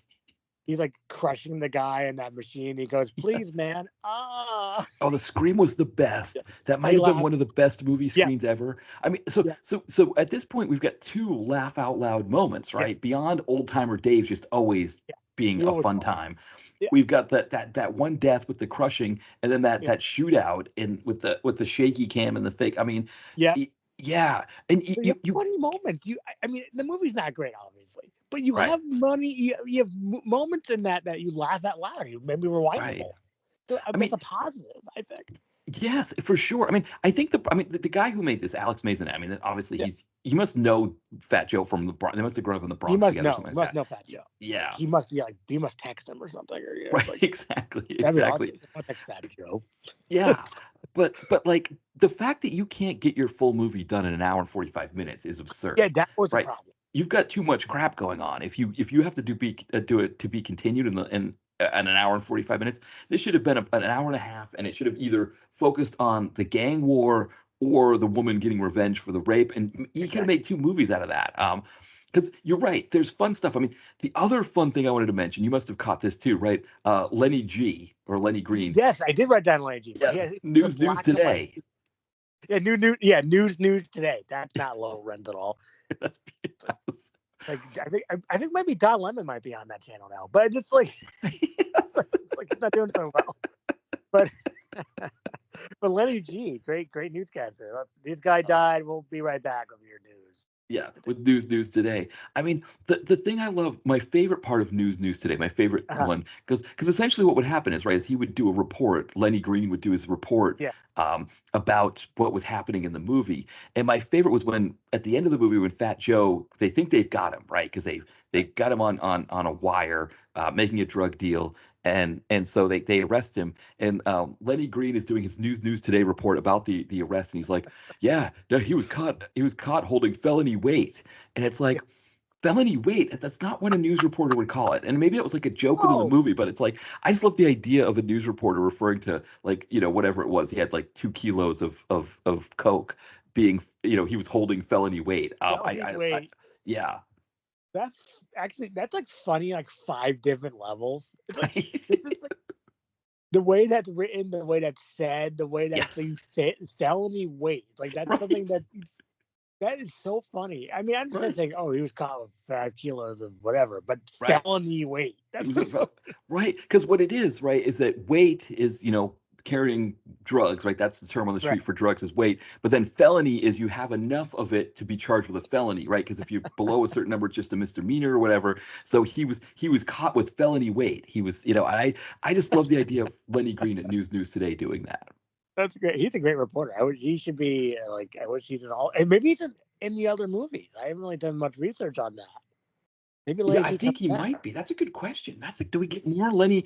Do we get more in Checkmate? Because I I looked up Checkmate because I was like, oh, I want to. I'm curious about like what Yeah, she's the checkmate. Yeah, the fact that it came out before the that's movie that it's the sequel of that, is that's hilarious. that's a classic Mason. So it only lists 5 people. It only lists, I mean, again, this Alex Bazinet guy is, I don't know what lazy is the right term, but I mean, he does not do a good job with these movies, like in terms of like putting them on IMDb. Like he doesn't No, even have a headshot for himself. When you go to his yes, page, it's just, Fat Joe from the trailer for Lady Rider that shows up. So exactly. it's like, It's dude, just that. if you're making movies, get yourself a headshot and a bio on IMDb. Yeah, and you can just take a screenshot from his movie. He's all over the Right. movie. It's like Exactly.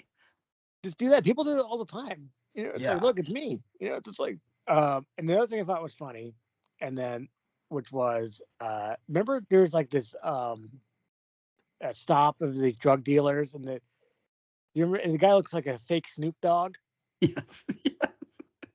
and then he's like talking to the guy, and he goes bye. It's like Yes. Yes. it's like that was funny. I mean, I laughed Yeah. at that because it's like, hi guys, it's like Yeah. Tiffany Melissa, our fake character. Right. Bye. Exactly. Exactly.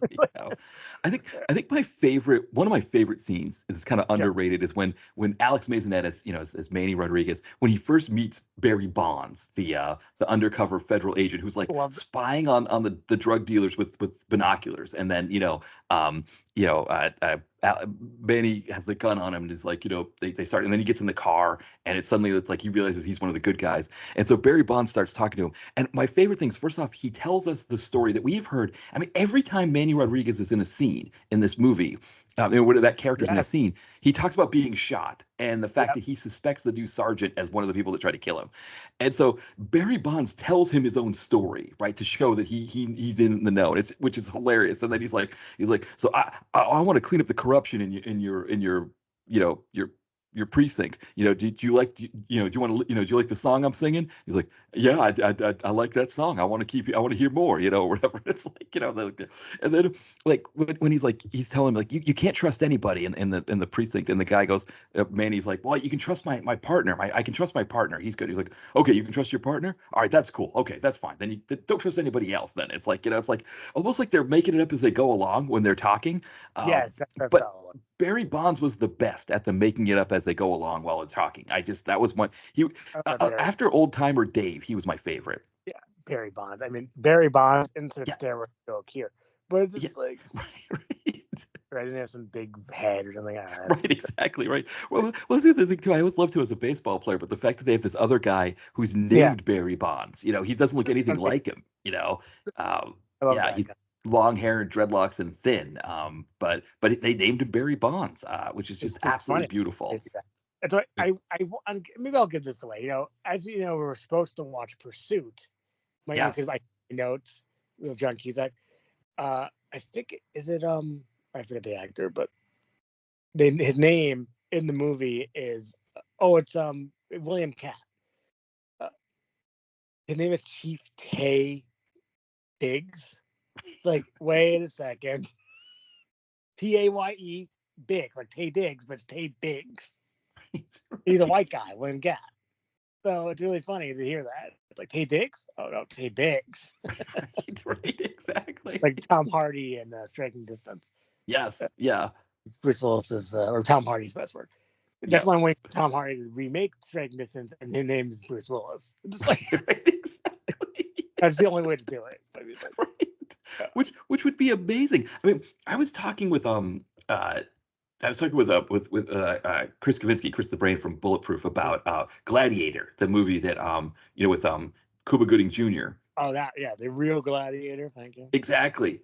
And it was directed by Rowdy Harrington. And I mean, that guy had a pretty good 3-movie run there. It's a good triple feature if you look at it. He's got so he does now, granted, if you look at his like 3 movies in a row, he does Roadhouse, that Gladiator, and Striking Distance. That would be a fun triple feature for a night if you're that's fantastic. Yeah. Wow, what a run. Yeah. Did he also, I can't believe I know it's off the top of my head, did he also direct the Mighty Joe Young movie? I think I don't see it on here. Maybe I'm mixing something up, but I mean, like, I thought he did, or maybe I'm thinking of, did he direct Pluto Nash? No, he didn't. No.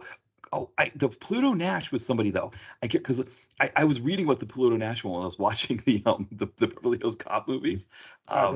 It is somebody that we would recognize. Right. It's because somewhat. Yeah. Ron Underwood is the one who directed. That's Ron Underwood. And I think he might have done Mighty Joe Young. Ron Underwood. Yeah, I think you're right. He did Tremors as well. Okay. City Slickers. Okay, so yes, that's him. Yeah. Right. So he also did some Agent of S.H.I.E.L.D. episodes, but yeah, I think he mostly does TV stuff now. But back then he was, So you're right. City Slickers, Mighty Joe Young. So yeah, you talk about your 3-picture, run or whatever like that. It's like, Mighty Joe Young. It's just funny, you kind of get this. It's like back in the 90s or late 80s or 90s, or let's say mid to late 90s, 2000, we knew who Ron Underwood was. Right. Like, oh, it's Ron Underwood. Right. Oh, okay. Yeah. Like, right, because he made, City Slickers, or saying that high-pitched voice. Oh, the new Ron Underwood movie's coming out. It's Mighty Joe Young. Exactly. So I didn't realize this. He was one of the first ones to go into Christmas movies, and he did Holiday in Handcuffs, the Melissa Joan Hart, Mario Lopez one. Yeah, wait. So is he the criminal Mario Lopez, or I never actually saw him? I hear about it all the time. No, so it's like he's not a criminal. She just kidnaps him and makes him go to her. Yeah. Kidnaps Mario Lopez. Well, I kidnapped her at a time for not being very good, but just like stupid. Exactly. Have you ever watched it? Carlos Mencia at his best. Oh, I haven't. No, I haven't. Stole the movie. I love Carlos Mencia. I totally got him. So the last thing I want to mention about Turf War, it's my last note, which is they talk about this case called the Jones Brothers. It's like, wait, Jonas Brothers? Oh, Jones Brothers. Yes. Joe Bros. Yeah. They were very popular about 15 years. I hate to say this, 15 years ago. Yeah. Didn't really escape them. I think they still make music. I think one of them married a famous actress, the woman from Quantico. I can't think of her name. Right. Is that actually worth watching? I always thought about watching Quantico. I don't think so. I don't think. No. I think it looked like it tried too hard. I don't know. Yeah. Yeah. So exactly. Remember when you couldn't escape things for a while? You had the Joe Bros, you had Miley Cyrus. This is 2008, 2009. They were just there for a while. Right. It's like, go away. But it's just like, well, the Kardashians, they're still hanging around. That's getting close to the 20-year mark, which I hate to even say. Yeah. Somehow they got through, because Paris Hilton, she went away. Yeah. Right. People got sick of Paris Hilton. And somehow the Kardashians hung on for a really long time. Yeah, because what it was, I think this is the thing about the Kardashians. You can say the same thing, I think, about Taylor Swift as well, is that they came, so like the Kardashians came after Paris Hilton, Lindsay Lohan, all that, the same way that Taylor Swift came after Britney Spears. And it's like they were able to see all the mistakes that, Paris Hilton, Nicole Richie, and Lindsay Lohan. Right. Exactly. They could see all those mistakes the same way that Taylor Swift could see all the mistakes that Britney Spears made. Yeah. And they could not make those mistakes. They were able to kind of control their image more, stay out of the tabloids in different ways. And that's how they were able to hang on, I think, for a lot longer. Right. And that's an amazing point. It's the actual perfect point. Yeah. About that. And now they're hanging around. They're still there. Right, I mean, exactly. I know she's kind of gone off a little bit off the deep end, Yeah, but it's like that's and then other people, like I feel bad even saying Amanda Bynes not doing so great either. But it's right. like, and who else am I? Other people I'm not doing so great. I guess Raven Simone's doing all right. Yeah, yeah. That's so Raven, which I've never watched. That's way past my time. I don't know about That's so Raven. I mean, Right. I never. Maybe you switch on, you flip it by the Disney Channel for a second. You see That's So Raven. So she Yes. sees into the future. I think. I think that's the plot. I don't really know much about That's So Raven. This is a No, great I don't. conversation. It's I remember like, the fact that it was on. I don't remember watching. I just yeah, remember the fact that the fact it was on. Yeah, Raven, she would have been a good addition to this movie. I think she could have, yeah. We need she could have played Raven. a detective, right, who worked with Manny Yeah, Rodriguez, and just did a few sit down scenes. Or she would have been great as the judge. The sit down role from the judge was a funny element of this movie. yeah. We Um, need someone from like the Cosby Show or yeah, Different World. Like you needed another name besides Fat Joe. Like you couldn't get Felicia Rashad. right, Couldn't yeah. get Oh, Raven she would Simone have been a or great judge, right? Like just come. yeah. Or who am I thinking of from Family Matters? The Oh, older brother guy. oh, What's his right, name? right. The old yes, yeah. I know. I don't know his name, but I know exactly who Mike. you're talking about. Mike something. But I mean, like, or how about Waldo from Family Matters? What's he doing? Yeah, yeah. Well, that was Urkel's. No, that was Mike's friend or the other brother's friend. Like, let's get people from family. Let's get Gila White in an action movie. He could be Steve Urkel, or whatever it was, or Stephen Urkel. He could be like you could do it in a mildly funny way. I think he could Yeah. pull it off. He could do a couple of these kind of John Wick kind of moves. Oh yeah, he And would have been perfect for this movie. Yeah. you I know mean, what? Well, yeah, just you need another name besides Fat Joe. I mean, obviously yeah, Fat Joe is expensive, maybe to be on set for one day, or probably that's what he was. right, It's like, exactly. I and mean, not even a day, but like an hour. I think if you're Alex Maisonette, take a back seat and let Jaleel White play your part in this movie. You I know? think that would have been helpful. I mean, like, Yeah. did you see that Urkel is like almost back? I guess No. Urkel's in a new movie, animated movie. I looked up Jill White the other day. It's like, wait, Urkel's back in animated form? Did you hear about it? It's like Urkel's Christmas. No. I think this is a real thing. I thought unless I made this up. Please, I hope I didn't make this up because then I'm crazy. But I think you look up Urkel's Christmas. Yeah, Urkel Saves Santa, the movie. It came Urkel out in say 2023, and you got Jaleel White as Urkel and and Urkel. and is he doing like voice work? Is that what it He's is? doing voice work. Yeah, it's not on streaming. For some reason, I Yeah. could now should I buy it? I mean, It's like because Family Matters has been off the air for a long time. yeah, So it's yeah. funny that that is out now, and it's like okay. I mean, like people love '90s nostalgia, because '90s Fest is coming. Paul Yes. Gosselaar still has not canceled. Plus, Yeah. you have Elizabeth Berkley, Rose McGowan, and Sailor Moon Frye. Yeah. So, and some other people. Oh, Wilson Phillips. You Oh, got to that's pull perfect '90s down. nostalgia. I thought they weren't getting along, so it's all three of them together. Looked like it was all three of them. Maybe it's just maybe Wilson and one Phillip. But it's like, Yes. it's like Right. because there's the Wilson sister. I'm not good with my Right, Wilson right, because Phillips, but China Phillips was one of John Phillips from the Mama and Papa's daughters. right. I don't know It's if that was with Carney Michelle, Wilson. Carney Wilson and Wendy and Carney Wendy Wilson. Wilson. And Carney was the one who I think she was the one who was overweight, who kind of lost weight and then, Right. Kind of like a she Ricky Lake did, type. yeah, Just she like did like VH1 shows, I yeah, think. I like Carney Yeah, Wilson. I mean, like if you watch the Hold On music video, which is a quality song. yeah, Someday, to take goodbye, goodbye. yeah. And let's take goodbye. Don't you know? It's a great catchy song. It is They do cut around Carney a lot, because it's the '90s. You can't be overweight. right. So, but you got to show Carney sometimes. Yeah. But no, it's a quality song. I think they have other good songs. If I'm not mistaken. They do. They have a few. They had a Christmas song that I think was just the Wilson sisters. I think when The I think Phillips. yeah, I think Phillips they split between the two. I think there's a point where Uh, they weren't a group anymore. Because the Wilsons, they're Brian Wilson's kids. Is that who it is? Or they're really, I'm not good at these music people. I only know Don Dokken. So it's like if you're not Don Dokken, right? Don or Doc, that's it. It's like, right, and I don't even know right, people named from the Scorpion. Maybe there's a Klaus. Maybe that's about it. right. Let's see. I would. Wilson Phillips. Yeah, American pop vocal group. Yep. They formed in '89. Wow. Apparently they're back together. It says they're present Yeah, again. maybe they're there. I might Yeah, go to 90s Fest. I mean, the price is a little high. yeah, I mean, like, I'm gonna say it, it's $85 a ticket. I mean, I'm not like poor, but that's still kind of expensive. yes. But So I will get a picture of Rose McGowan, me and Rose McGowan, because her voice is amazing. yes, It's yeah, exactly. so snarky, but I love it.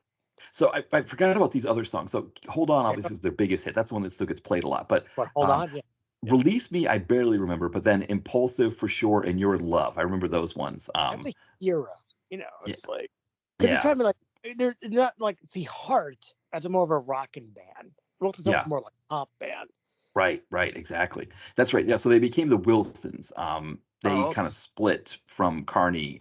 She went and did her own, no, yeah. And so, or no, Carney did her own TV show. That's right. But they split and did a Christmas year album called Hey Santa. I remember that one. that sounds Um, familiar. Yeah, it really does.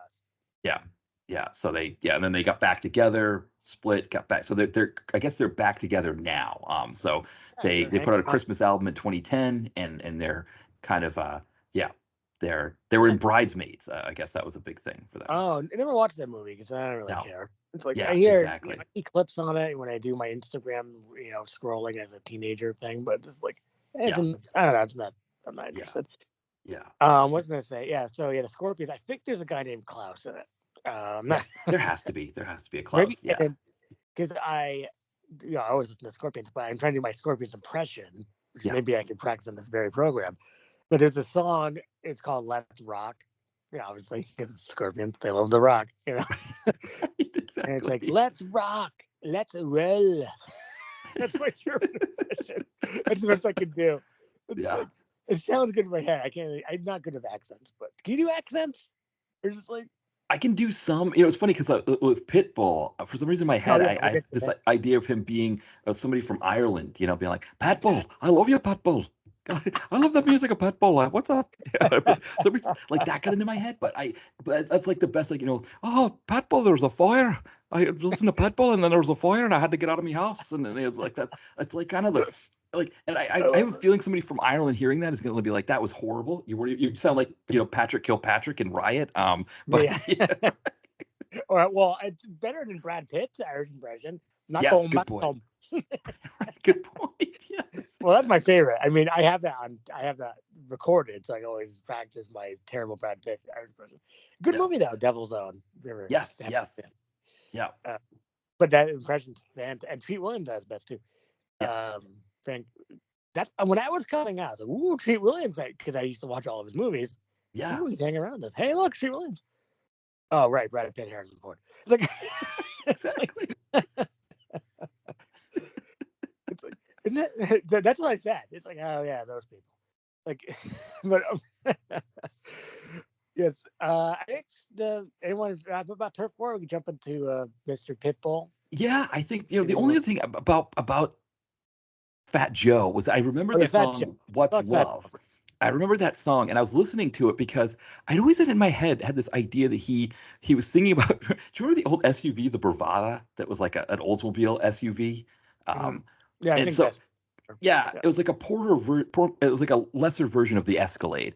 But I'd always remembered him in one of his lines being like the bravada, and I thought that's what he said, but I tried to listen to it with the closed captions, and it didn't mention anything about the bravada. So No, I mean that song was everywhere. Of course, obviously, the Big Pun song, still a player. That it's still one, played. That was popular. yeah, Is that it was some big. And about crushing stuff?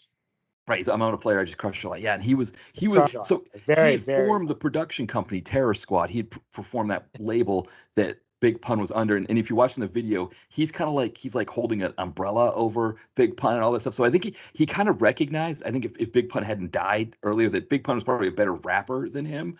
But he yeah. still had a big enough name that he was able to make that What's Love.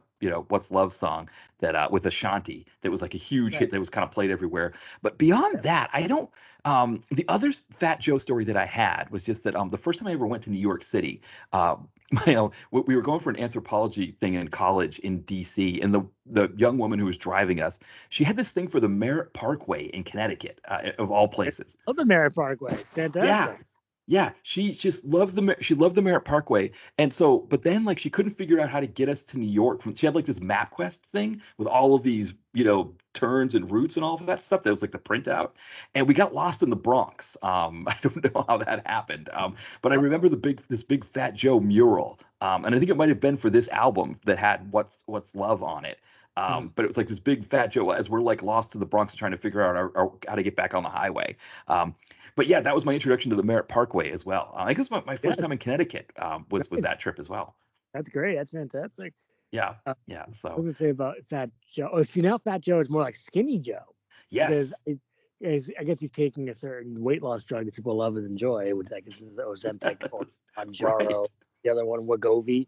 Yes, Like, I mean, if you need, I don't know, take those if you want, but just be careful of the side effects. That's my. yes, But yes. it's like, is he gonna change his name? It's like, I mean, because he's a brand now, I guess. Yeah, He yeah. or it's like Pink. Pink. She used to have pink hair. Right, Now she just has blonde hair. So she's not gonna change her name to the blonde. Just right. like it's Well, like, because also Pink changed her name so that like the I is an exclamation point. oh yeah, Right, that's a new thing. I mean, Pink. I think Fat Joe too. I mean, I was wondering. I guess he was always Fat Joe, but it's interesting because in the Still a Player video, that song's featuring Joe, just Joe, the singer. Oh, Um, he was just Joe. That sounds familiar. He was just so Joe for a while, right? no, there was a singer that was just Joe, and then so I Oh, wonder if Fat Joe had to be Fat Joe to distinguish. Like, okay, we've got Joe the singer, and then we've got this other guy who's Fat Joe, and I guess I don't know. Yeah, like, that's funny. I mean, like, oh yeah, well, Shanti used to be pretty popular. She used yeah, to have Ja Rule, Shanti, Ja Rule, murder. But I'm right, just like, exactly. Yeah, and Amory, Marie, yes, yeah. I think she just one married. thing has got me tripping. Right. Yeah, Back exactly. I was theme gonna say, song. I I think just need to. she married Grant Hill, the basketball player, I think. Oh, so Amory's still hanging around. I mean, I think Beyonce. The rumor has that Beyonce wasn't really happy about Amory being around. Yes, It's like, hey, probably you're not. No. taking my spotlight, yo. But it's like, Exactly. but the one thing song is very catchy. I don't know Yeah. if you ever seen the video or heard the song. I mean, I know it's on the Will Smith classic Hitch soundtrack, a movie Yes. I've never actually seen. But Right. it's No, just me neither. was it Will Smith saying Kevin Smith? Well, that's true too.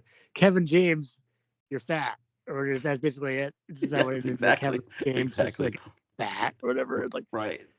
I haven't checked Yeah. on Kevin James lately, but I see the clips of the what's it called, King of Queens. I mean, it's a funny program. Yeah. Yeah. I think it's probably funnier than Everyone Loves Raymond. I mean, Ray Romano's voice is kind of hard to listen to sometimes, Right. but Yes. Yeah, it's very exactly. whiny. You ever Yeah. see the? Go ahead. Well, I was gonna say because yeah, King of Queens. The whole thing with King of Queens is it was like a very Gen X and a very New York show, and it Right. was like it was popular, but I think all the networks were like, we need like a Midwest boomer version, and that's where you get like the Belushi show and Right. Tim Allen had a show and stuff like that, where it was like it was too edgy New York Gen X for popular TV. I guess they didn't want to do too much of it. Well, I mean, I didn't really watch the Court in the Gym. Have you? No, no. I watched one episode, and in the one episode that I saw, I believe he was at a baseball game, like a Cubs game, and he caught a ball that he wasn't supposed to, and everybody was upset with him. I think that was That's him. I good think that was according. his show. Yeah. I like James Belushi. I mean, Oh like, yeah. it's funny. One of my next tapes I'm going to watch is called Traces of Red. Hmm. Um, Oh, and oh, oh. That's an interesting. I covered that one on that Belushi show that I was doing with John Crossman from Movie Nighter, two yeah, middle-aged men watching Jim Belushi. Traces of Red was the first one we did, and it is, hilarious. yeah, What a it. coincidence. Oh, it is. I think you'll enjoy it. I think you'll get a kick out of it for I'm sure. convinced I saw it back in the old days when I worked at the video store, but my memory is Yeah, like I have a bunch of Belushis. I mean, yeah. like if I run into John Cross at the archive, I'll tell him this because I have Living in Peril. Which ones did you watch? We watched. So we did Traces of Red. We did Uh, the one with Linda Hamilton. oh, what's that called? Suspicious Yeah, Mind or whatever it's called. I know what you're right. talking about. Yeah, and then we did the one where he Separate goes, Miles. he like kind of redoes his life. I don't remember what that one was. This, Where he goes to a bar and like he has like a different life. I can't remember the name of that one. I should probably look these up and see. Or something, I forget. But the separate, Yeah, what's that called? With Linda Hamilton. right. Every- Yeah, because we did obviously we did with the principal. That was the name of that one, I right? like the principal. I mean, Yeah, I mean, it's not as good as a Substitute 3, but it's not like that kind of movie. But exactly. you had some like ideas of that, you know. Yeah, yeah. Oh, No, we interesting. Because I just rewatched One Way Out. I think that's what it's called. It has him and Jason Bateman. Jason Bateman's back. mm. Straight to video. Oh, One But Way you Out. know, I you see got that one. Oh, that could be a fun one. Oh man. yeah, he's like a detective, James Belushi, and then there's Jason Bateman's hanging around. I won't give away what happens. But Yeah. it's a kind of James Belushi kind of feel to it. And I have a bunch. I have Retroactive to watch, Living in Peril. I found a bunch of Belushi's. I need to watch Sahara. You ever see that? Yeah, I Hang on. haven't seen that one. No, but I know what you're talking about there. What's the one I'm Oh, thinking? Separate Lives. Separate Lives was the Separate one Lives. that's the one we did that one. We did Royce. No, we didn't do Royce. I did Royce on Exploding Helicopter. Royce? Traces of Red, definitely did that one. That was when we did. You did a bunch of these kind of things in the late night. Oh, I rewatched Made Men, or not rewatched. I've never seen it. Yes, Made Men. That's a good. That was one that Will from Exploded Helicopter he did on here with us. It was a episode called Two Non-Bonds. So it was we did Live Wire. Oh no, Human Bond. What was it called? The one with Pierce Brosnan. Live Wire. Live Wire, right? And then Live Wire 2 was Human Bond with Genesee. Genesee, yeah, and then there's also Detonator has Pierce Brosnan. Detonator 1 and 2, I think. Those are Pierce Brosnan. Yeah. So we did Live Wire, and then we did Made Men because of the Timothy Dalton. Nice. Yeah, that's a good idea. That's fun. Yeah, I liked Made Men. It was it's fun. It has that Belushi feel. I mean, what am I? Yeah, Separate Lives, and then Sahara, and then I'm looking at his filmography now quickly. Yeah, we did Retroactive. That was another one we did. I liked Retro. That was a fun one. Stuff. So it's like you should try to check out Backlash. It's not much into Belushi, but yeah, I already have One Way Out on my list because I don't see it on anything, but I'm like, okay, that's one definitely need to do with Jason. Direct to video with Jason Bateman just sounds too beautiful. He needs to go back to straight to video, Jason Bateman. But I mean, yeah, I wish. Yeah. Well, the gold for if we can get Tom Cruise or Denzel Washington to go straight to video. Yeah. That would be like amazing. And we got Mark Wahlberg. He did some movie and went straight to streaming or whatever. Yeah. I can't remember their titles. They're Separate Lives. Maybe I watched them. Traces of Red. Yeah, that's definitely one you got to see. Yeah, I think you'll enjoy that one. It's like I don't know that it's good or bad. I don't know if that's a good way to describe it, but it's the kind of movie that I think you'd enjoy. Yeah, I'm gonna try to get to it soon. I have them. I used to have like a little James Belushi section in my room, as we all should. But maybe I moved some stuff around. But or maybe I watched a few. That's Gang Related. It's a good movie. But we should probably get to our next movie. Yeah. Well, why don't we take? We'll take a break here. Let's take a quick break, and then we'll come back. When we come back, we will do our second movie, which is Blood Money. So we'll be right back. We'll be right back. Check out my newest release, Nadia and Aiden, available now. Told in a unique, dual first-person narration style, Nadia and Aiden explores what it means to be American from the standpoint of two kids who grew up in France with an American mother. It also looks at how we define family beyond DNA and blood relations, when life isn't always that simple. You can find Nadia and Aiden on Amazon in paperback, Kindle, and Kindle Unlimited. The link is in the podcast description. All right, we are back, and we're going to get into our second of two movies here, Blood Money, with Pitbull. Pitbull, Mr. Worldwide. Exactly. Yes, and so we're back from the break. Okay. Exactly. Now, so I would say Pitbull's appearance in this is much smaller than Fat Joe's appearance in the other movie. Yeah. Pitbull is just in this at the very beginning. And that's kind of it. It's like I needed more Pitbull, but we can get to the plot. Yeah, I'll do a quick synopsis here. Sure. So I like the movie, by the way. Yeah. Oh, do you like Turf War or not really? It's not really mentioned at the end.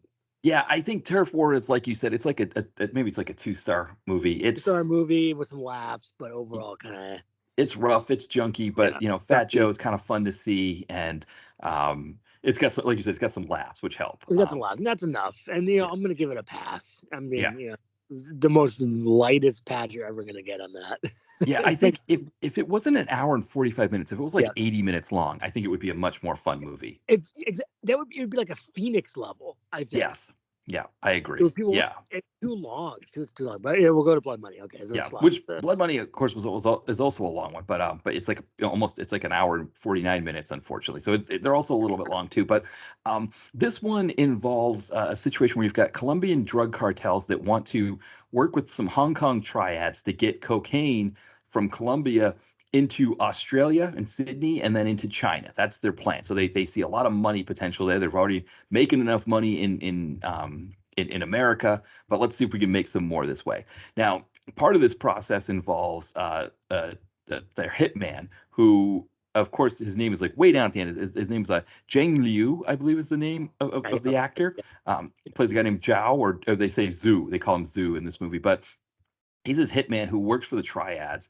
And once things go south between the triads and the Colombians, he's employed to sort of take them out. But of course, they're taking people out at the same time. There's a young woman involved who we find out is his sister, and the triads are holding her hostage to make him do the hitman hits. So once he's able to rescue her, now the triads want to kill him as well. So it's now he's got both the Colombians and the triads after him. And but he's that kind of hitman that he's going to take everybody out. So that's what we got here. And then Pitbull has a scene when they go to Miami, when the triads Yes. first come to Miami to talk to the Colombians about getting, or is it maybe they talk to them the Well, like the he's gangs in performing some America, song that looked dubbed, but it's just right? like Yes, yeah. that was funny. It's like, oh, Pitbull's right there. Like here he is. Mhm. There's Pitbull, Mr. Worldwide. I can't believe he's there. And he Yeah, has dialogue. We'll get to that in a second. But I mean, like, yeah. No, he has some dialogue, and then that's it. Then he's done. The other name that people might recognize in this is Chia Hui Liu, who he plays the Shaolin monk. He plays Zhu's uh, trainer, or like sensei. But he was in, like, for example, he was in the Kill Bill movies. So he's kind of done some other stuff. yeah. Oh, that's right. Yes. That guy did look familiar to me when I Yeah, he watched. looks. It's like you think you recognize him, and then you look it up and go, okay, yeah, I do know. Right. And he did like the Exactly. 36 Chamber of Shaolin in 1978. So he did some of that kind of stuff as well. He's like old, Hong Kong stuff. Or I say old Hong Kong stuff from the 70s. It's not like it's Well, yeah. I mean, I old, guess but it it's old doesn't feel enough. old. It doesn't Yeah, feel old. exactly. And Yeah, I thought, oh, it's kind of like Dark Asset. That's the movie we talked about. That's what I wrote down in yeah, my notes. yeah. But I had to say, I did like this movie a lot because it delivered on the silliness. The final fight was fantastic, actually. Yes, It was like just dumb fun. And I loved it. It's a bunch of punching and grunting and punching and stupidity. exactly. And that really helped the movie a lot, I thought. Yeah, I mean, this movie, if it was shorter, and again, the other thing that Yep. this movie runs into, not as bad. So that's the other thing is compared to Lady Rider, right? This is like a masterpiece. Um, Yeah. the That's what I thought. dialogue is not is scripted well. It's not like people are just repeating lines over and over again and just sort of improvising their way through scenes. Like it's actually, the fake bullets, or the CGI bullets, the CGI blood looks better in this than it does in the other film. But again, it's long. I think it's, It's long. again, you're closing it on 2 hours here. This one's an hour and 49 minutes. The other one's an hour 45. But when you Plus, cross that hour 40-minute threshold, everything is borrowed time, and this didn't need to be that long. no, For take what another it's, yeah, I mean, fantastic. it's ultimately a revenge kind of, I don't know, Man Apart, like you said, or like what's the other one? Man on Fire, kind of. It's got Right. those kinds of things in it, and that kind of thing can be done in 90 minutes. It doesn't need to be that long, but the Exactly. yeah, but the action, right? Like, the main character, Zheng Liu, he is really good, great martial artist, Yeah, and fantastic. the scenes are well choreographed. The end fight was great, so it's a solid enough movie, I think. Yes, I think it's even better than Dark Asset. Yeah, And there's some funny parts to it. There was that really funny CGI explosion he jumps from in the yes, beginning. That was yes, hilarious. And then you had the yes, CGI spike fists. That yes, was the yes, best part. That was like worth watching the movie just for that. And it's just yes, like, and I was like, this is good. This is fun. I was having a good time watching it. And it's like, okay, I get it. I get it. And then yeah, you had your Pitbull. So We talk Pitbull for a second. First Yeah. off, he has a guy named DJ Noodles, which that's Yes. amazing. That's That's who he my does the song with, is DJ Noodles. Yeah. That's why I want to be DJ Noodles, but yeah, I guess not. The Wait, name's taken. Noodles. That's a guy from the Offspring. Noodles. Oh, Man, maybe. Offspring. Someone named Noodles. Oh, you I'm might be not good. right.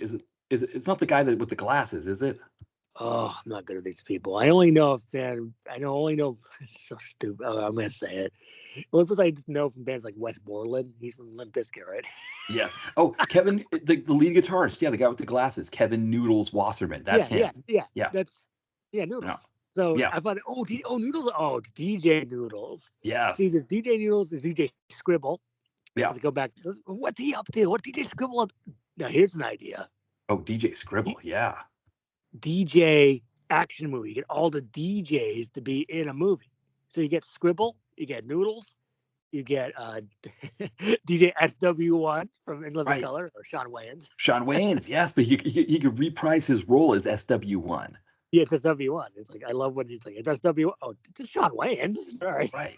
Yes, that is fantastic. If he comes back, he's reprising that role. Yes, Yeah. you can do that. Yeah. I'm trying to think of who other famous Other DJs. famous DJs there are. Yeah, because isn't there a DJ? Well, the DJ from Limp Bizkit, right? It wasn't Wes Borland. And is there a DJ in Linkin Park? yes, Linkin Park, I think they had a record scratcher. Yeah. Yeah, record scratcher, dude. Yeah. Like or DJ. Yeah, DJ. Yeah, but so yeah, they had some record scratching going on. Yeah. Well, we needed that back then. Well, if you look at the video, which one is it? Not In the End from Linkin Park. It's like do do do do do do do do do. What's that one? Terrible. Do, do, do, do. You're like in a tunnel or something. What's that? Oh, one? right. In the end, is that In the End? In the End, or it's like maybe nothing really matters. Or nothing really. It could be. Yeah.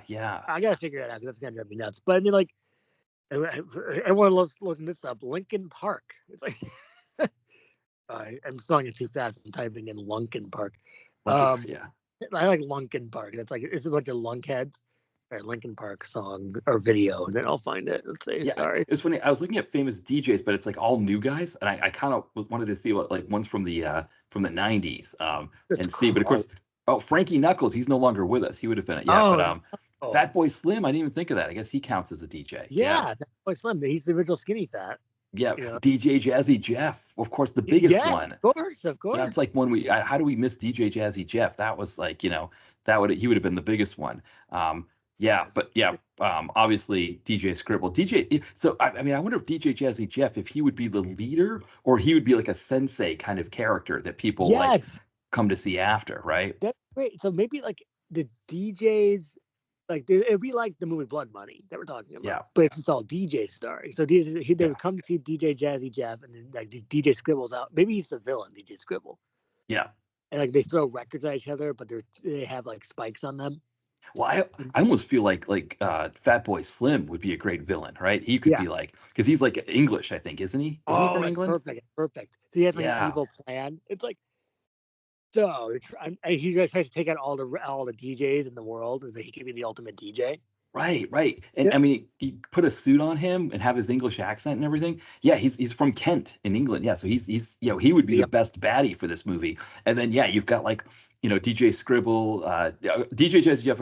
Again, he would be the sensei. Would DJ Noodles be like the new guy? Like what's her name? Spinderella, right? From Perfect. Spinderella. Yes. She has to be in this movie. Yeah. I'm trying to think of a title. Spinning Murder. Spinning Murder. Yeah. Spinning Murder or something like that. Something actiony or like Yeah. Spinning Death. Yeah. Spinning Death. Yeah, Spinning Death. Oh, Spinning Death. There you go. Yeah. Or Deadly Spins. It's one of those ones that kind of like how like Lady Rider and Turf War had it's the kind of movie that could have like tons of names, right? It could just be one movie that's like Spinning Murder, Spinning Death, Deadly Spins, Spinning Deadly. Yeah. Deadly Spins, and it'd be a good action climax. I mean, you get all the DJs to fight Fatboy Slim, or some are underlings and some are not. It's like right. It can go either way, and then we should go back to Blood Money. But but this is a fun movie. I enjoyed it. Pitbull, Mr. Worldwide. So the only thing about Pitbull I know, that he has that song called Timber, That's with what I was gonna Kesha, say. Yeah. and it's a great song. I mean, it's very it's going down. I'm yelling timber. It's very popular. Yes, You it's better move. You better dance. See, Kesha loved to say dance a lot in your songs. she If you did. remember, Yes. because you ever see that video of him and her and James Vanderbeek? It's like, I think it's called Blow. Oh, maybe. Yeah. Oh, it's fantastic. James Yeah. Vanderbeek, best. Yeah. He's really funny in it. He's great. It's like, Yeah. because she goes dance. Right. Exactly. Right. That's right. Yeah, I heard that. So I'd always kind of heard the song kind of floating around. I didn't really What, know, but then Timber I had or to, yeah, that cash, yeah, the Timber song, and yeah? then I went out to Dallas for a work thing. This company was doing like a thing there, and I was attending it, and they each of the days they were trying to do like something like local, like Texasy, to like kind Mhm. of get us, sort of like a flavor of the area. And so like the day before they'd had a choir, a local, like African American church choir that was Mhm. doing like, what's the oh, I Gospel? can't think of McFadden Gospel? Whitehead song. I can't think of the song because I'm thinking of Timber in my head, so I can't, but anyway, the next day they had these like teenagers doing these like traditional, like I guess traditional Texas kind of dances that were like, they would kind of like lift each Mhm. other up and do like kind of, like square dance kind of moves and stuff. But they were dancing to that song, and I was just Yeah, like, 'cause yeah, yeah. I that's was like, man, I perfect. hope lunch is good today. I hope the free lunch is good because I don't know what I'm doing here, but it Because was like, there's a video, good video. Spin your partner around. I've seen Timber the video live. Listened to the song a lot. I mean, like if yeah. you want to watch the video, there's that cut off at the end, which is really funny. Oh, really? It's Yeah. really funny. Like they have like I don't know, I get they're not Hooters girls. They're just bar waitresses, Hmm. bar wenches, I guess. But Bro, it's like, and it's like it's gone down. right. It's hilarious. Like, Right. ooh, no one did that last edit, huh? But Yeah. it's like, but it's funny though. I like that kind of glitch. Yeah. And well, I like Kesha. I don't know. I guess I don't know. I'll support Kesha. You Yeah. know, let's. I guess she kind of fell off a little bit, but Yeah, because also I think hanging it around. you really you have to do like a Taylor Swift thing if you want to hang on when you're Kesha. You have to kind of reinvent yourself in a way. You've got to kind Yeah, of do, you that's the know, thing. How do you reinvent Kesha in a way? I know she had right. there were some like mental troubles, I think, but I Exactly. mean, That was a yeah. but yeah, how do you let's bring her back? If '90s nostalgia, as I say, I have 2024 nostalgia, but no, Right. Yeah, because no, but she's like 2010s, right? it's She's 2010 2010s nostalgia. nostalgia. So Yeah. she's like in the Hector Activaria way of Right. life. Yes, It's like exactly. you get the Hector Activaria nostalgia of Unrivaled. What's the Yeah, other one? the Never tap Surrender. out movies from the How 2010s. Yeah. those are my nostalgia now. It's like Right. great. I mean, was Never Surrender or is it Yeah. what's the other one? I never think of it. Never Surrender. Death Warrior. Death Warrior. That's yeah. I mean, good old Hector Echavarria, where he just somehow was able to get UFC fighters to be in these movies, and but it Yeah, would always have to be a fake version of the UFC, right? Because he yeah, couldn't, it's funny. he never had the rights to that. He had It's Tap Out. He had Tap the Out tap out. sponsoring Which him. yeah, in lockdown, you had Vinnie Jones and other people like wearing tap out gear in the prison. It's like Yeah, yeah. And it's there like was Unrivaled. There was a yeah, and it was he all made just some good ones. I yeah, mean, we had this nice little run of like these tap out movies that people made fun of at the time. I think now we're kind of looking. I think we talked about this before, but yeah. now they're looking pretty good now. It's Yeah. like it's With like 2020 eyes, they yeah. 2020's eyes, they definitely are. Yeah. I mean, I mean, and it's interesting because this movie, Blood Money, actually was made in 2012. So Yeah, so that, it was in that wheelhouse. Yeah, so that's yeah, what I liked about it. it's one of the older ones that we've talked about here. I think the only one we talked about that was older was that Michael Madsen one. Oh, Um, machine. yes, exactly. Yeah, the machine. Yeah, What did he say? He said something stupid in it, right? Or no, like I gotta find. I don't know. He said something stupid in that movie. yeah, and he had like a sweater in one of the scenes, and He he's had a just yeah, sweater. And he always. It was all like shot in this kind of weird fake bar background right, machine, and right, Neil McDonough stole it. But right, exactly. Yes, but yeah, yeah, I remember that. It's like, I yeah, need a drink. It's like okay. right, Did you? I exactly. guess he's on a podcast. He's doing a podcast circuit. Michael Madsen. He's on Stephen Baldwin's podcast, which is Oh, amazing to say. Have you heard yes. of this one? No, I have no. It's new. It's like it's called like One Bad Movie. I think Michael Madsen talks. I'm not sure what movie Michael Madsen talks about because he has a lot of good choices for one bad movie for him. But it's just like I don't know which one, but I think I think in the description it was something about werewolves. I don't know which one that is, but Yeah. I'll have to listen to it. But it's kind of God, funny how no, Michael Madsen on doing the podcast circuit. It's like, yeah. but Like, can you imagine having him on he did one of those. He did the I Love the 70s. He did a few of those. oh, But he like there did. like Yeah, I like remember that. it was like a few spots. Like it wasn't a lot. He was just like there everyone, he'd be like, "Oh yeah, I remember that, man. I remember that. Oh, that was ridiculous. That was horrible." Whatever. And it's just like, Well, because I mean, and he would have been in his like a teen in the 70s, so he remembered some of because that's a lot of the people that they had on for the I Love the 70s, they were born in like 70, 71. So it's like they kind of, yeah. or like yeah, it's like they remembered some, but not like, but like Madsen was one of those ones that was born in the 50s where it was like, yeah, he remembered the 70s a little bit better, but he only had a few spots where they talked to him. I mean, it's funny. I'll have to look that up on YouTube when I have after our pod Yeah. conversation. Like, because I would like to rewatch that again. I mean, it was kind of funny. I remember just sitting down and watching them. I don't think I had a DVR at the time. If I did, it must have been very primitive. Yeah. But because there was also Best Week Ever. You got the soup, of course. Right. Which you Yes. can still hang around and find some episodes on YouTube. I was looking up the soup yesterday. Yeah. Like, oh, soup. But there's this episode Brett and I always talk about where it was like one of the last episodes of the soup, and they were just like the most vicious I've ever seen to every single person, like Lauren Yes. Conrad and just people like that. We talk about that all the time. Like, I would love to find that episode and watch it. It was, I mean, man, it was just Oh yeah. slice and dice of all these Yeah. terrible celebrities. Oh yeah. I It's uh, funny. Joel but McHale is on that show, The Bear, where oh, it is. he's not in it much, but he plays this like really like horrible chef that the main character Carmen worked under in New York City. Where like like Joel McHale is like he's like taller than this guy. He's like he just kind of towers over him, and he like gets right in his ear, and he's like, "You're worthless. You're horrible. You suck so bad at your job," and all this stuff. And he's like, that's who he is. And I always wondered like he just pulled from this dark place that like when from the soup when he would like go after when he would take people down if there Yeah, was like this dark place in there that he was pulling from. because I like Joel McHale. I mean, if you watch the movie called Assassination Nation, I think that's the Mhm. movie. Have you heard of that? I don't think so. He's in it. It's a serious role for him. I mean, Yeah. like he does some, we'll say some serious material in it, and like, oh, he pulled it off. Yeah. Because I mean, I like Community. I mean, I think season one was probably the pinnacle season. Did you ever watch Community? I mean, No, I'm I not. had friends who watched it, and I never did. I probably should have, because I mean, I am a fan of McHale. So yeah, I feel like the first season's very funny, has a lot of good stuff, and then it fell off after a while. But um, there's that show he's on now on Fox, which is Animal Control.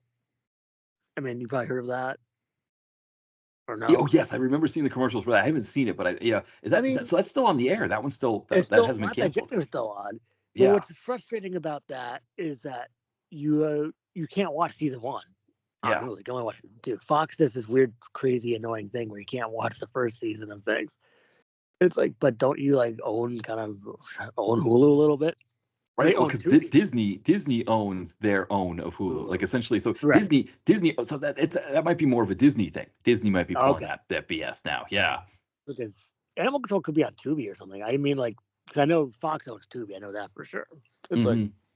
so, but yeah, Animal Control's a funny program. It's a show you watch when you're like kind of like you have nothing else to do and you want some quick laughs. It's funny. It's pretty funny. Right. I mean, Yeah.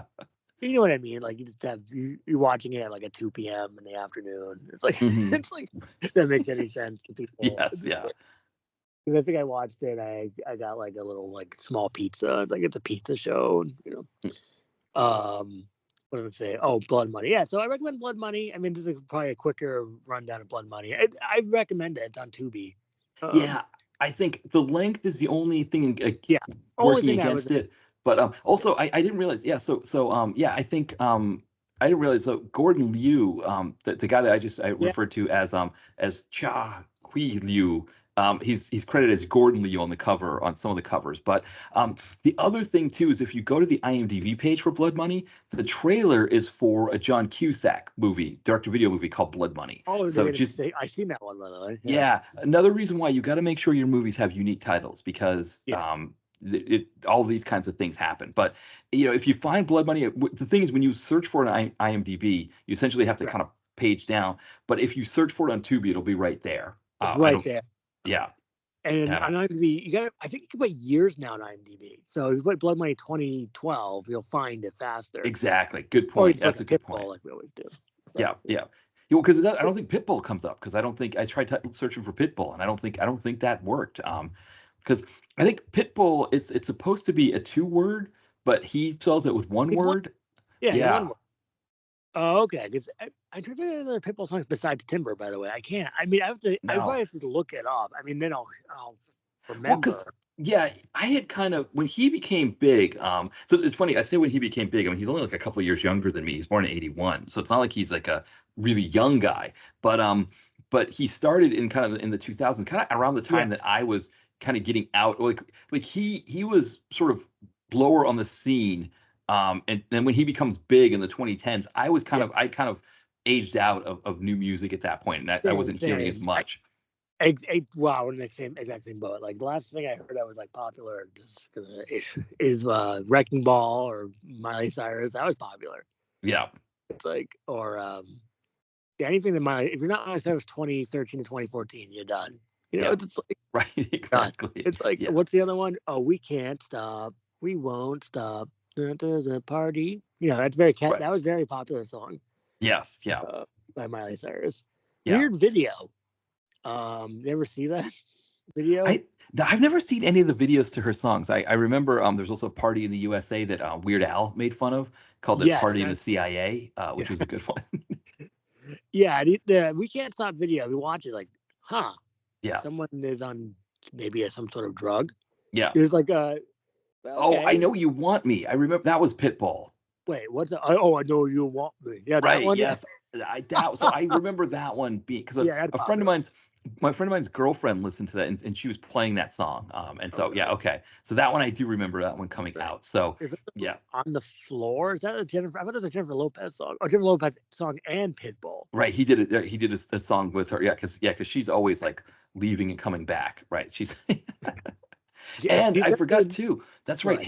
His first album, his first album was on the Terror Squad. So he was part of the Terror which Oh, Terror Squad was formed by Fat Joe. So so he actually what has a a connection to connection! Fat Joe.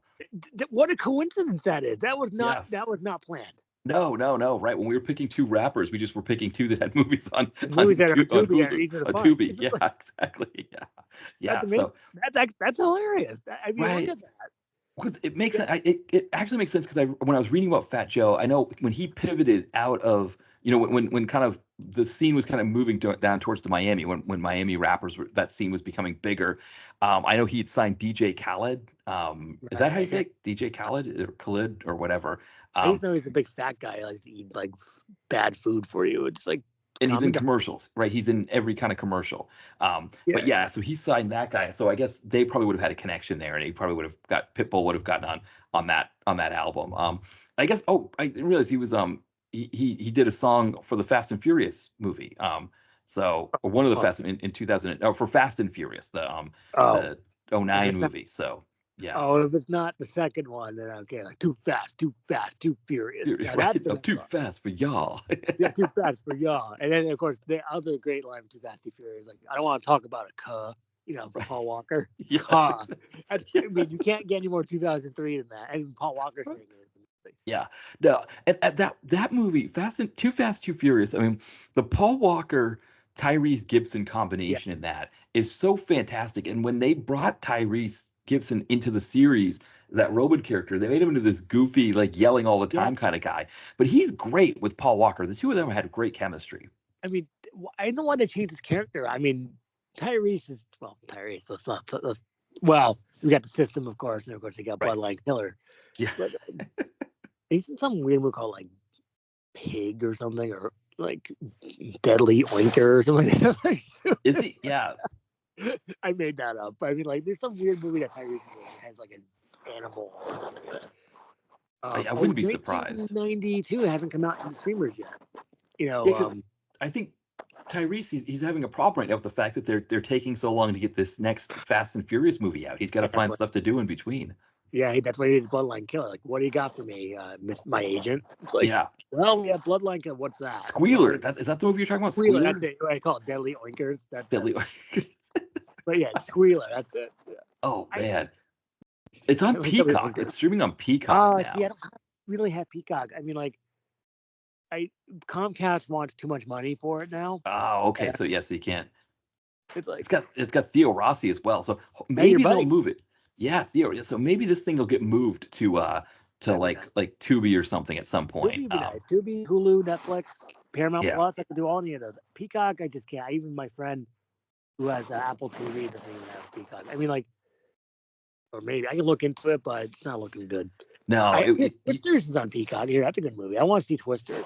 Yeah, and also Community, because I haven't caught Community, so I can watch that on Peacock as well. So we get Community included in our Comcast because we pay so much for Comcast that we with your Comcast rewards, you're at a certain tier where you get this reward system. Yeah, so instead of the $5.99 a month that it would cost for the tier of Peacock we have, which has commercials in it, right. We get that included. We get that free, so that's why we get Peacock. Because there's a couple of shows I want to see on that, and a couple of movies. I want to watch Twisters. I want to see the Twisted Metal program. Yes. That's season 2. And I saw season 1. Yeah. Which is really good. Which I think I mention all the time on this podcast. Yeah. And for anything else, I think that's it for Blood Money. I definitely would recommend the movie. I agree. I mean, especially if the length doesn't bother you. I mean, for free on Tubi, I think you're okay even with that length. I think this is one of the better movies we've reviewed on here. Yes, that's a good point. And well, with my last notes, I actually have 2 notes I forgot to mention. Yeah, definitely. Where was it? Oh, here we go. When they get to Miami and see Pitbull, there's the Miami Boys. Right. BOYZ, which was in my subtitles. Yes. And also when Pitbull was talking about Coke, I thought that was funny too. It's like, gonna have that yayo, streets will talk. It's like, exactly. It's like, that was funny. It's like, where is more Pitbull in this movie? And the other thing I was gonna mention, the commercial, Tubi. I was thinking about cranberries. It's like, I want to mention that. Like, why? Like, here's some commercial about cranberries on Tubi. God, I wish I got those commercials. All I get is, why don't you gamble on your phone? Yeah. That's all I get is gamble on your phone. Casino?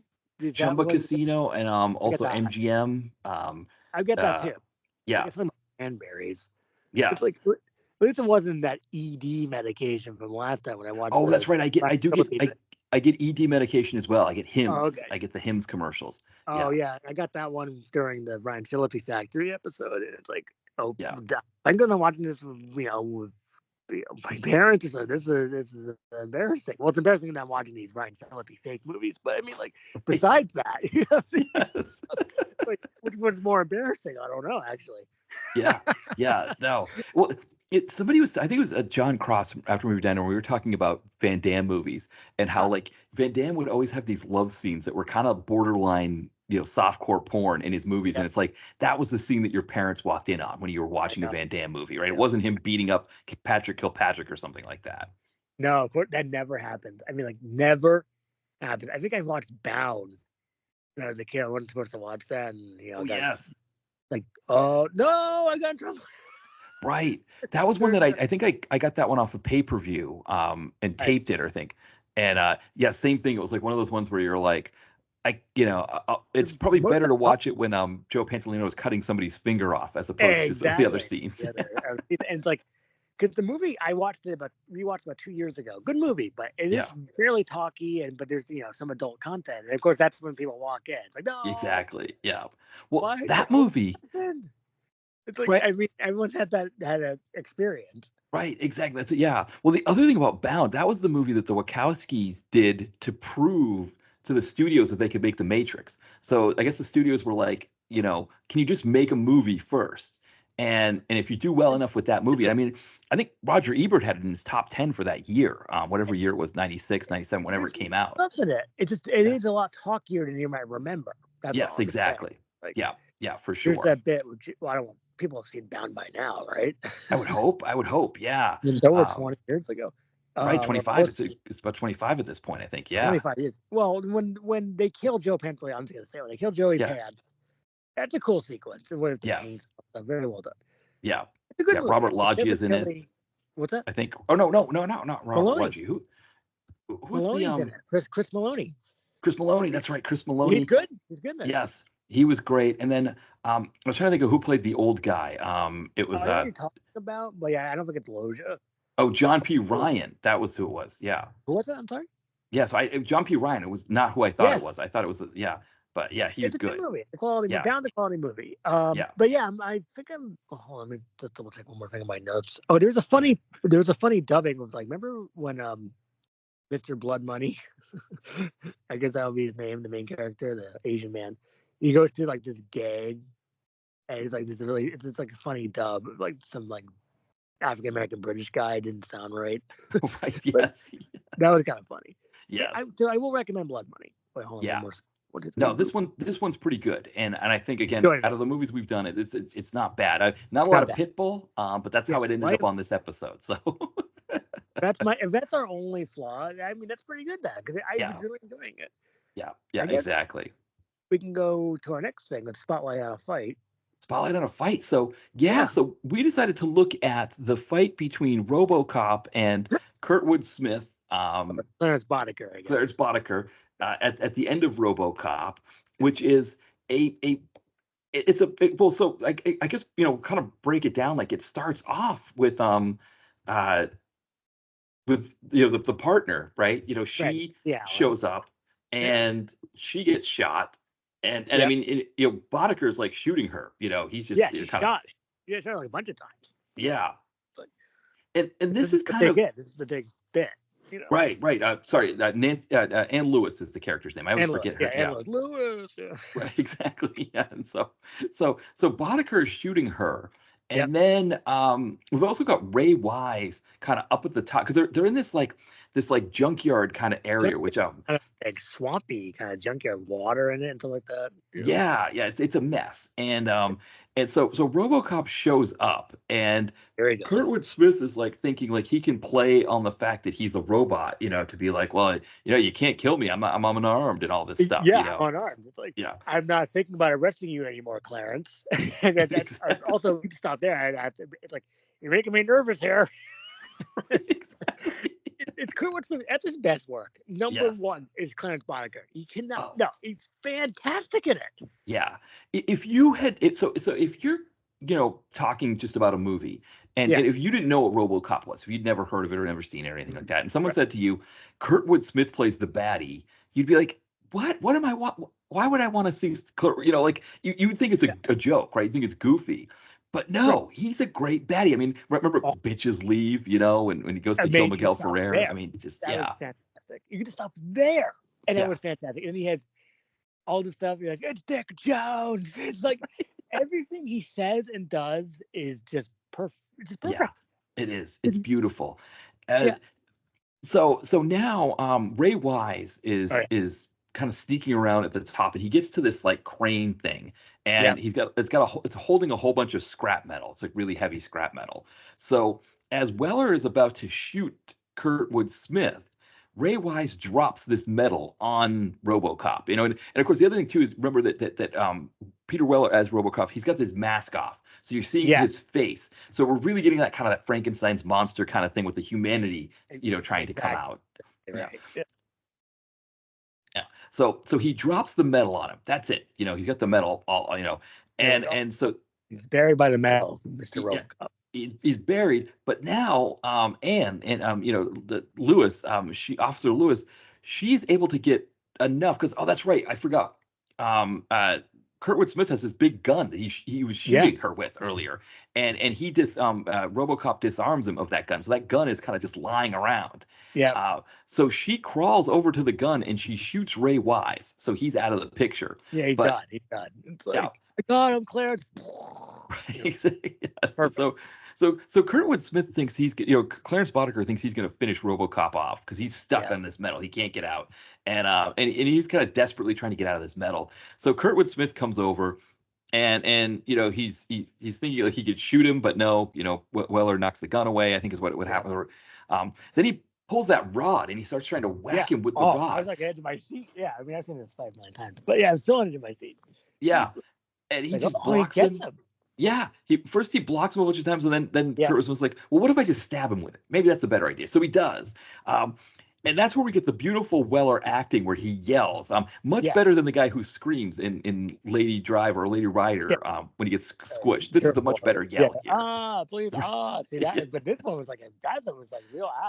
That's that was beautiful. But then we get like the influence from Wolverine, right, from the comics at that time, where we think that all is lost for RoboCop, but he has a blade shootout a la Wolverine, and he stabs Kurtwood Smith in the neck.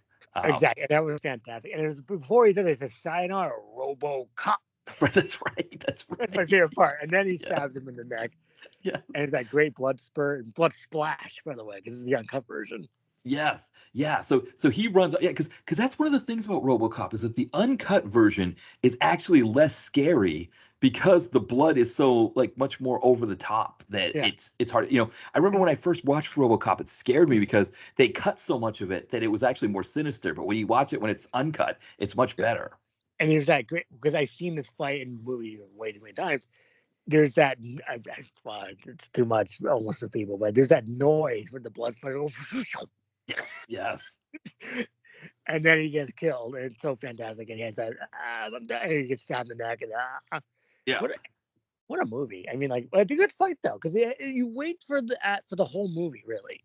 Because Boggart's been such a jerk ass, and he killed He killed Alex Murphy. Yes. It's amazing.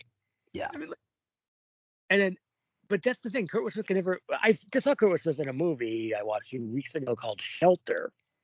Have you heard of this? No. A movie from the 90s. It stars this guy named John Allen Nelson. Not a meathead guy, but kind of like a maybe not like a James Brolin, but kind of like, I don't know, I'm trying to think, maybe like a Jack Scalia type. Yeah. And then Kurtwood Smith's the evil senator guy. So he was very Boddicker in it. Right. Yeah. And it's like, okay, he's good because he has evil voice and evil face, Kurtwood Smith. So he's always good. And Charles Durning is, cousin Charles Durning. You got to watch Charles Durning in Backlash. I forget. You will laugh. Yeah, that sounds beautiful. I promise you will laugh.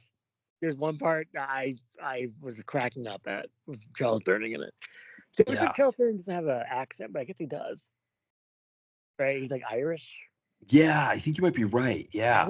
He's Irish or has some sort of accent. Every single time I talk, I talk to him. I don't talk to Charles Durning. He's dead. But it's like, there is a movie with Charles Durning and Byron Allen. You should check out. What is it called? Oh, crud. What's it called? Have you heard of this movie? No. Allen, the guy does the Comics Unleashed. Because Byron Allen's trying to be an actor back in the day. Right.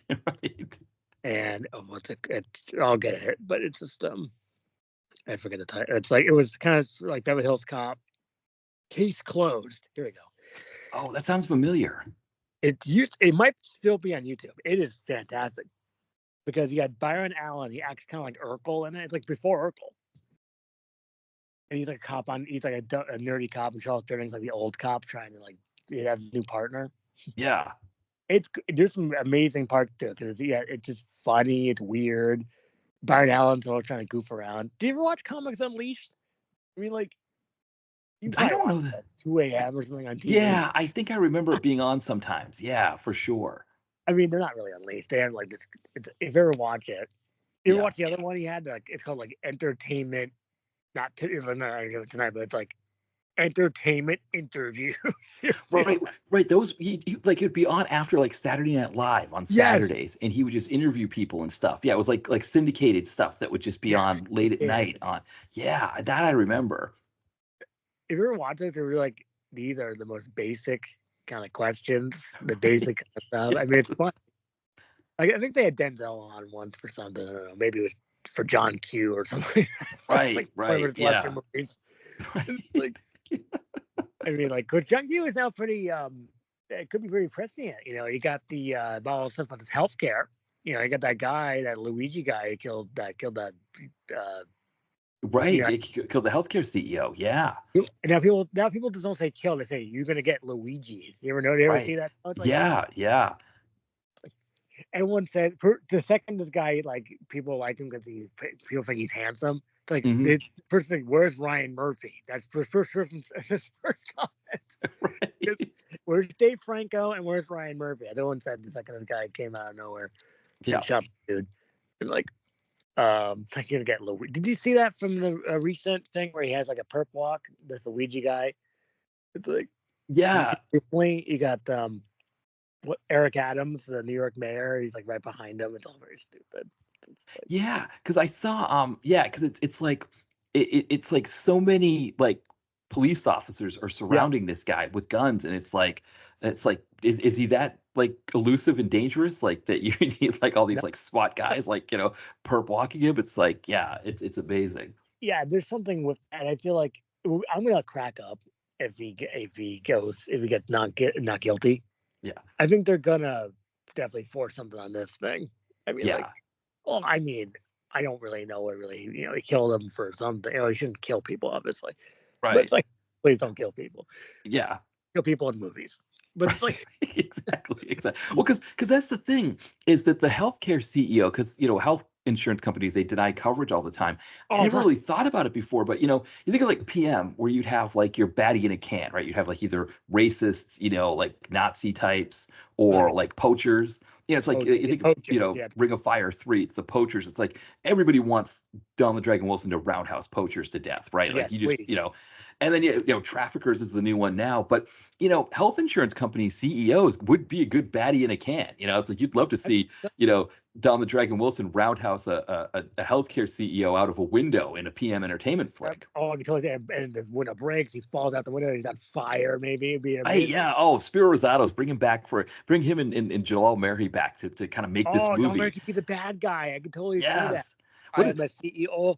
I'm a right? CEO of Or healthcare. I was thinking of Joseph Murray to direct it, the PM. Oh, But okay. yeah, Jalal Murray would be a great bad. Yeah, It he would would be be great. Yeah. hilarious. It's Oh, like, what is that big building that they use in all the movies, right? Like in Rage, and I think in T Force, maybe that's where zero they tolerance. Yeah. It's right like, I that know what that you're that talking about. yeah, they have that big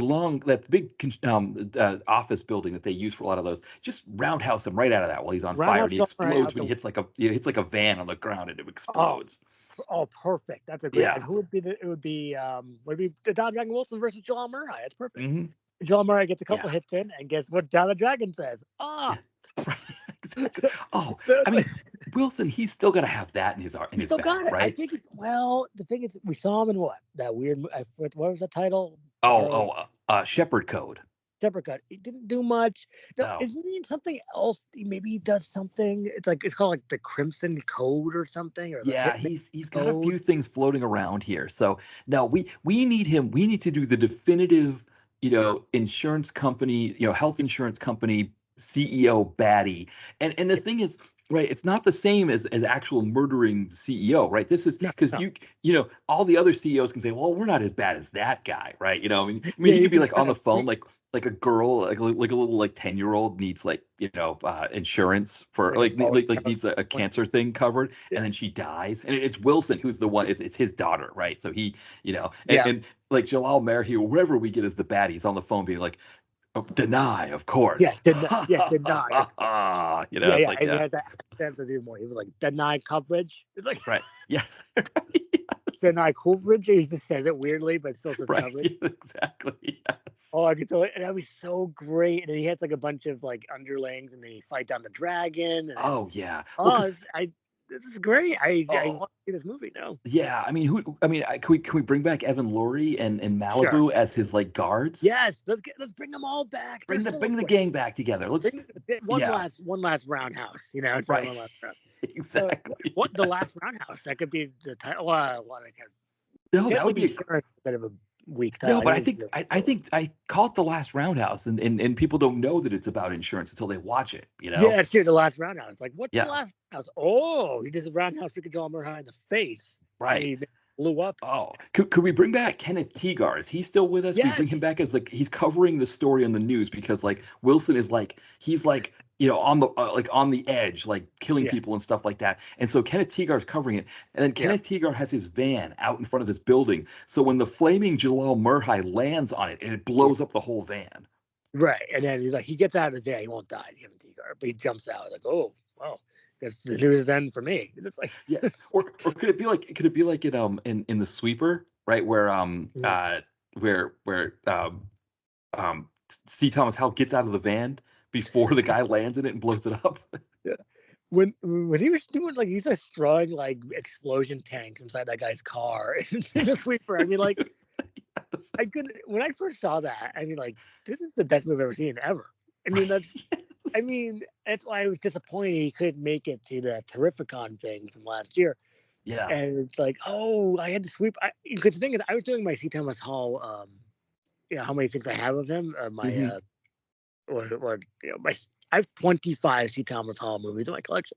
Oh wow, that's nice. I didn't even Yeah. know that. It's like I have Kid, and I have Hourglass, and a movie called Dead Evidence, which I haven't watched yet, but he's in Yeah. that. Of course, The Sweeper, Suspect Device. It's just like what's that called? Deadly Enemy, or I forget what it's called. But he's in all these movies. It's amazing. He just kept working, kept working.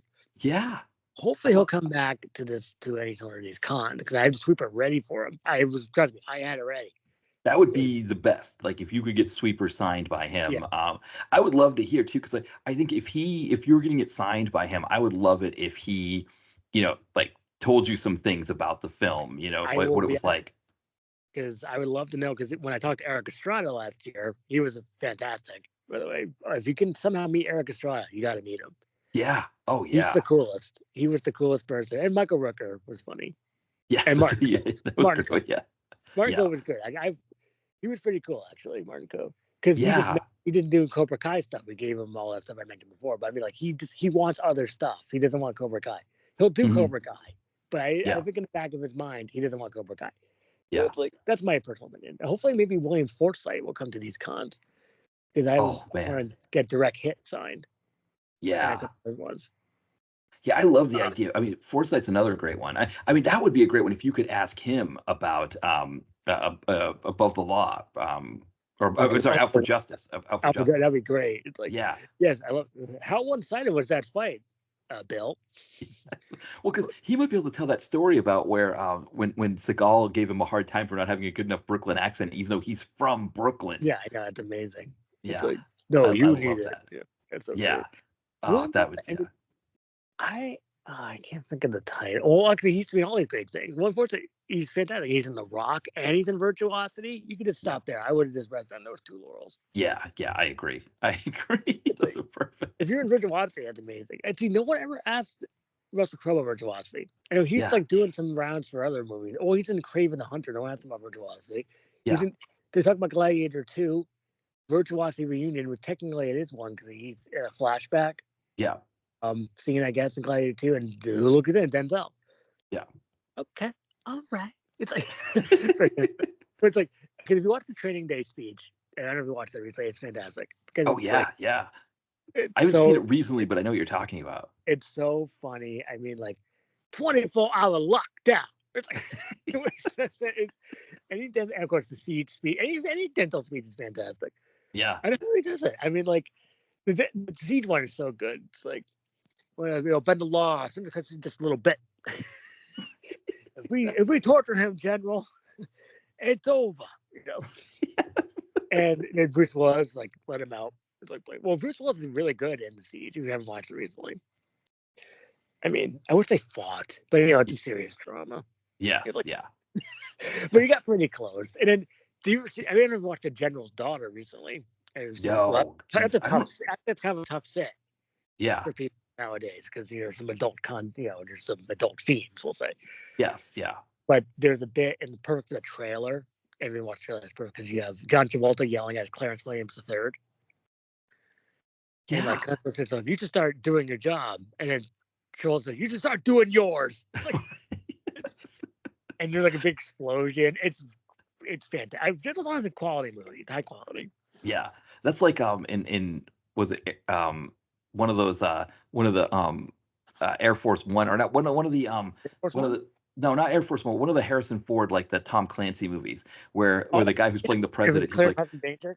yes, he's like, how dare you talk to me like that? I'm the president of the United States. And then Harrison Ford's like, how dare you, sir? That was Oh, like a big joke amongst my friends to be just be yeah, like, how dare you, sir? but it's still brilliant in a way. Yeah, Is yeah, we had that, and then we don't have yes, that kind of stuff anymore.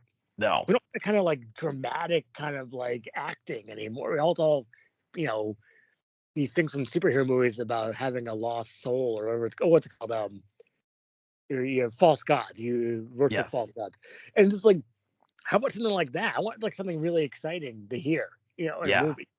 Now, we Go don't ahead. get 90s movies like like we don't get like the 90s was a period of time for movies, and again, a lot of that stuff was like, you know, um on TNT in the Yeah, late 90s into the early 2000s. So it was like it was available. It was like a lot of things that we could consume.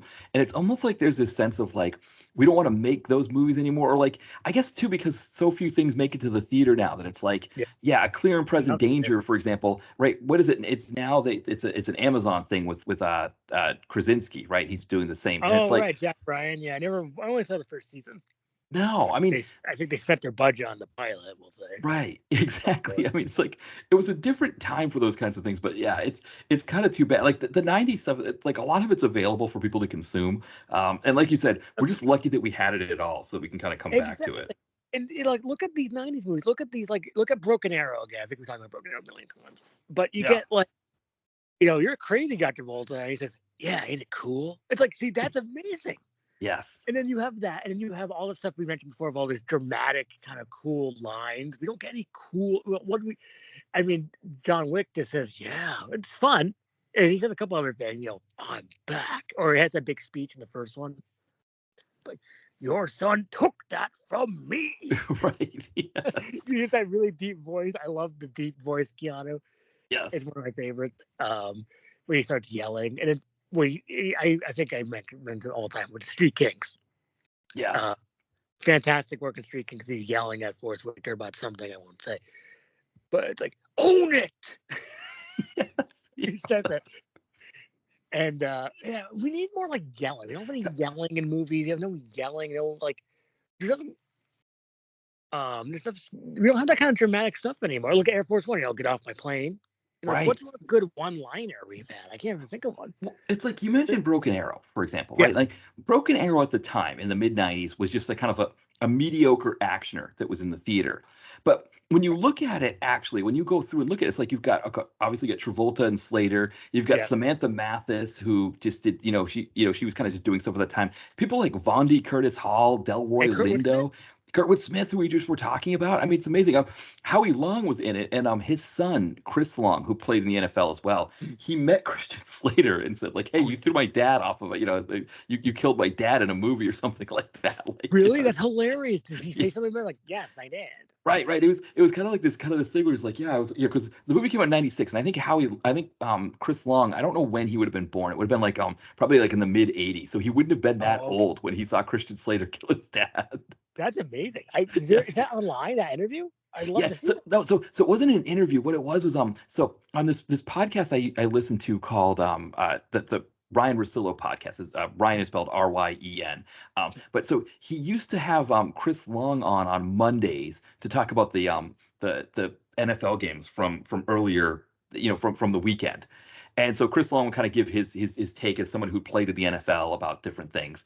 And but then they would just start talking about random stuff, and he would mention like, oh yeah, I met Christian Slater thing, and I was like, yeah, you killed my dad in Broken Arrow or something like That that. was And fun. yeah, but yeah, so yeah, there wasn't a lot to it, but yeah, I didn't realize Howie Long's actually from Charlestown, Massachusetts. I didn't even know Oh, that nice. either. So he has two kids. He has Kyle Long and Chris Long. So I think it was Nice. Chris Long that did the who was in the That's league fan- and did that that's stuff. Yeah, great. That's really funny. I mean, like, I have a copy of Firestorm, yeah, which I had William Forsythe. right. I've given the movie a lot of chances. I'm gonna give it one more chance. I was hoping that it would be even better. I mean, like, I like the movie. It's very impressive with the fire effects. Not the greatest movie, obviously, No, no, but of course. But let's give Huey Long another chance. I mean, like he had, but not everything even had a chance to be an action movie. That he was that. Well, he was fun in Broken Arrow. He almost stole the movie. It's Yeah. like he's such a No. meathead. I think he had some lines in it. I'm trying to remember, but he was. I should just rewatch Broken Arrow, but I feel like I've always watched Broken Arrow. I haven't watched Yeah. Well, because what Howie Long right now, he does the NFL, like the halftime show and stuff like that for He used to be in Fox. those commercials with Terry Hatcher, right? Right. And he also did he did the Terry Hatcher commercials, and then he does he does Skechers, I think, commercials now. Oh, Yeah, so it's a shame because we'd like to get him and stuff. Maybe get his sons and stuff, have them because did they look they're like big Howie? guys. I mean, because he was kind of like, I wouldn't say, well, kind of meathead, just kind of square head, Yeah. We're looking to have Firestorm. I mean, maybe there's something I'm missing in Firestorm, or maybe I think I've given this movie at least 2-3 chances. I'm gonna give one more chance though. Yeah. Maybe in the new year. Well, yeah, I mean, I think it is one of those things where, hey, he gave us Broken Arrow. He did a great job in Broken Arrow. They tried with Firestorm. I think, again, it's one of those things that like NFL players, because some of them do end up working out, like Fred Williamson. But I think it's like one of those things where you feel like these guys are big. They're imposing. They should be action stars, and it's just a matter of like making it work somehow. All right, I'm gonna try. Let me try to remember. Well, if I can, and I see it. I look at it every day. My Firestorm tape. Yeah. I'll try to watch it next time we do another podcast. Okay. See what's also a good segue into what we're talking about next time. Yes. Oh, the thing about the Expendables, I mean, I can do that really fast. I know. Yeah, if you wanted to. Yeah, that would be perfect way for us to wrap it up. And then we'll do what we're doing next time. Yes, for sure. So I was watching the trailer for Expendables 1, as you do. Yes, exactly. It's like, I was going to Expendables 1 trailer. And I realized that I could do most of the trailer in impression. People are interested. I mean, like, so you got the beginning. You got Mickey Rourke. He's talking about to Excel like, "Oh, I got 3 pieces of work. 2 are walking the park, 1 is home back." And then you have Jet Li. He's like, "Now we are working for the agency." And then, I can get it by a little bit better, but well, then Kiss the Dragon, which is now I know where you are. I'm coming up. So you just do like that. It's like, now we're working for the agency. And then they cut to Stallone, and it's like, well, Schwarzenegger's like, I can't do Schwarzenegger that well anymore. But it's like, yeah, give him the job. He likes working in the jungle. And then Stallone says, right. As he always says, right. And then all of a sudden you got Jason Statham, get ready for war. I can't say his line in the trailer though. But see, it's all the Expendables in impression. So it's like, do you remember the part? But David Zayas, you know what that is, right? The bad guy. Yes. One. Yes, he will kill this American disease. Right. it's like we're really we're outnumbered. 4.5 men.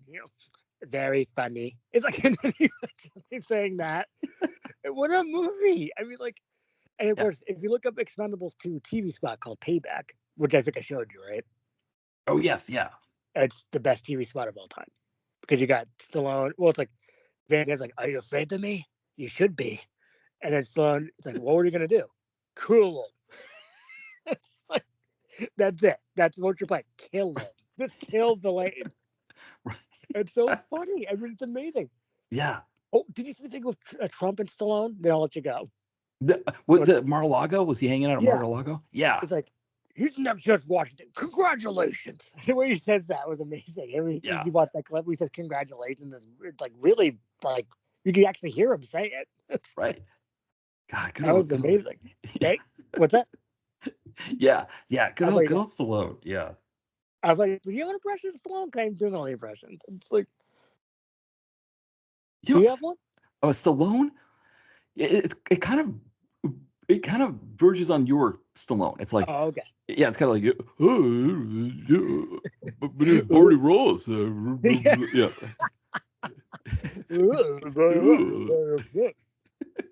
But then he has that deeper. You can hear him. Like, congratulations, to me, Donald Trump. Right. I'm the Expendables now. I'm Donald Trump. That'd be amazing. But I mean, like he's already kind of friends of Randall Scandal. If we talk about it. Well, if we're saying in the bingo card, people like we should make a bingo card. We should make it. Yeah, our podcast. Yeah, make one for fun. Yeah, you get a free space in the middle. Yeah. Then you get wrong side of town reference, and Right. you get what maybe a Sloan or Dolph impression. Oh, Dolph doesn't say any dialogue in the Expendables 1 trailer, by the way. No, he doesn't. I think Yeah, he just goes, yeah, it's just the fact that you see him that's such a big deal. You're like, oh wow, Dolph's going to be in this. Dolph. And then if you watch, did you ever see? There's a director's cut of Expendables 1 on Blu-ray only. There's more Dolph. There's a ton of, Oh, you gotta buy it wow. because there's actually at least 5 more minutes of Dolph in it. It's like he has more stuff, more lines. I'll have to check that out. What'd he say? I mean, like, oh well, I think in the original version, the theatrical, he's fighting Jet Li, which is what a sentence that is, by the way. Still, Yes. he's fighting Jet Li, Dolph Lundgren. Yeah. I mean, just as I always say, I think it's in every podcast all the time. You had Dolph Lundgren, Eric Roberts, Stone Cold Steve Austin, and Gary Daniels Yes. in one scene, Yeah. in the same scene. It was beautiful. Beautiful. I mean, like, but he's fighting Jet Li, right? And I think he says, "Okay, happy feet, I'm gonna get you," And then in this other version, he said, "My turn." It's like, Yes. but I think they cut out the part where where Dolph gets hit in the head of like some bar, like he like walks into a way, looks kind of dumb in it. Mm-hmm. It's like, I got hit with a head, my head. It's like, I bet Dolph's head is like completely. He could take some pain. It's like, Yes. Oh yeah. But it make him look like he's like dazed and confused by hitting when he hits his head on a bar. It's like, Yes. if you remember that part. Yes. Oh yeah. Yeah. Yeah. But it's just amazing. I mean, I've got about Expendables all day. That could be one podcast. Expendables 3 also is still enjoying it. Oh yeah. Still good. I mean, I didn't watch EX4 yet because Frank Stallone said it was bad. But it's like, that's how I base it. But EX3 still, you got your Mel Gibson, when he says you got to open up your meat shirt, which is still the funniest thing in the past 10 years. Yeah. Yeah. I'm going to open up your meat shirt. I mean, like, Yes. I mean, I thought, I'm going to man you up. I thought that was kind of interesting. Mm-hmm. Yeah.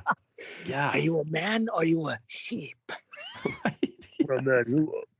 Yeah, I could Right. just talk the whole movie in impression, but I mean, like, Van Damme is so great in that movie. We didn't do that fight yet because I think we talk about it all the time anyway, right? I was trying to think if we did. No, I think we did. That was like one of our earlier ones. I think we It did. I'll was, have to go back and look. and then we also did Stone Cold versus Stallone. Yeah, I think so. Oh, we We'll did have to go both? back and Okay. look. Yeah. That is one of the best fights of all time. We're just lucky to have it. But we should talk about the next podcast. Yes. Yeah. So are we going to go with the Baldwin one? Yeah. Yeah. The Baldwin, Alec Baldwin on the skids. Yep. And we have, 97 minutes where he uses a plane slug, right? And it's Jonathan Rhys Meyers. I think it says Alec Baldwin looking at some screens or whatever. It's like, look at that plane. It's not doing well or something. Exactly. I think that's what that is. And then the other one's Crescent City, which I'm actually looking forward to watching. Yes, which should be a good one too. And it came out it came out this year. The episode will be, in February, but so the it won't be Randall this. Scandal. We have Terrence Howard, our buddy from the system. Yep. And is there someone else? It's Alec Baldwin, it's Terrence Howard. It's Esai Morales is in it. Weston Cage. We get Nicolas Cage's son, who just featured on an episode with Will from Exploding Helicopter. We did 211 because we were talking about Nepo babies. What's 211? I have better already. I mean, it's a movie. Yeah. I mean, like, yeah. Anyone else? Oh, right. Nikki Whalen is also in this. Anyone else? I thought they have to afford Alec Baldwin somehow. Right. But, and you've got those people like Michael Cera, who, was in a bunch of the Willis movies that we've seen, that kind of deal. And might as well just check here. Oh, because, that movie Gunner has not hit the streamers yet. It has Morgan Freeman and Helmsworth. Oh, Luke yes. He plays Lee Hemsworth, or he plays Lee Gunner. Yes. I just love him as Gunner. Awesome. Yeah, that'll be an interesting one. Yeah. Gunner Jensen. Right. Exactly. Well, like I said, I think he barely has like a line of dialogue. He just has like words and insect. Right, exactly. That's my favorite. He just stomps them. Insect. It's like I bet Dolph has said lines before. I don't think he make him so monosyllabic. And it's like, or what's that movie? The Minion? Wait, he has a spiked glove, right? Yes, that's the Minion. Yeah, that's a beautiful one. Oh, it's beautiful. That I still need to watch Wanted Man. I haven't watched that yet. Yeah, no, you got to see that one. I think that one's just a must. Yeah. I think it's on Hulu. Oh, So okay. I'm yeah, gonna get to that.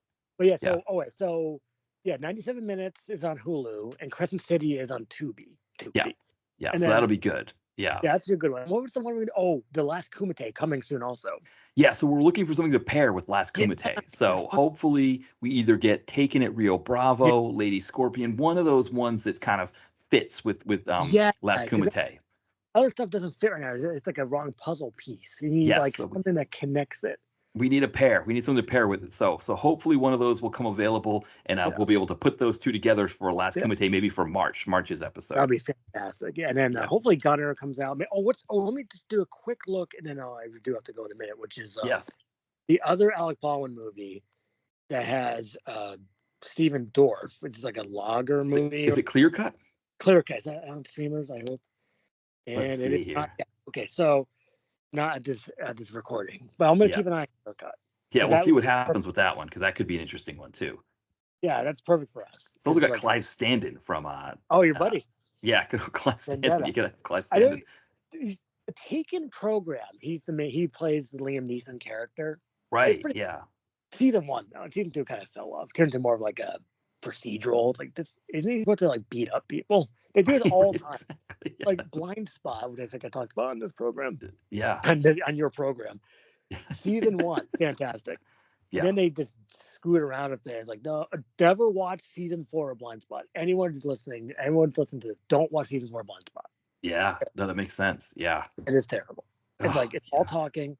It's not what's her name beating up people. It's not even the meathead guy from Strike Back beating up people. It's a bunch of it's all bickering. I couldn't take it. I was like, Yeah. Yeah. But besides that, don't forget also to buy the player on eBay or something. It went off Tubi. Yes, yeah, I gotta watch that one too. Yeah, I gotta see the player for sure. Yeah, yeah. But you let people go. I mean, I talked. Yeah. Well, no, I think. Me on. Plugs. Yeah. Let's do some plugs before we wrap up. Yeah. Comeuppance.net is the website. We're still doing movie reviews. It's that we're running out of movies. I think we posted something. I don't know. What did we? Oh, it was. I forgot. That's terrible plugging. But Comeuppance Reviews, the podcast is still going strong. We just did some about David Carradine, part 1. Nice. Yeah, that was a great one. Yeah. Yeah, Carradine, our wayward son. We have a lot of his movies on this. I couldn't believe it. Like, we need something. Wow, yeah. We have like 26 Carradine movies on this. I was gonna say it's got to be up there. Yeah, you got to get. It's got to be close to 30 with him. Yeah. That's I couldn't believe how many we had. And then Ty Comeuppance is the Instagram handle. Ty Comeuppance on the Twitter X, which I don't do much on there. But Ty Comeuppance on the Instagram. I posted Mind Twister. I'm going to post more movies soon. I'll give people a heads up. I'm going to be posting Viva Knievel as one of my newest movies. You ever see that one? It's hilarious. Evil Knievel as himself, acting with Leslie Nielsen. He's the villain. Red buttons. Yes. Yeah, I can't wait to see what you guys do with that one. That's going to be a fun one. Oh, well, I'm just posting the tape. I mean, you're just posting the tape. Oh, you're posting it on Thai Action Rocks. Okay, yeah, that'll still be great to see. Yeah, we watched the movie about a month or so ago. It was funny. It's a good 70s kind of romp, kind of silly. It's funny. You should definitely check it out because it's Evil Knievel. I mean, it's just his acting. He's like 32 years old, but he looks 60. It's like, oh my god.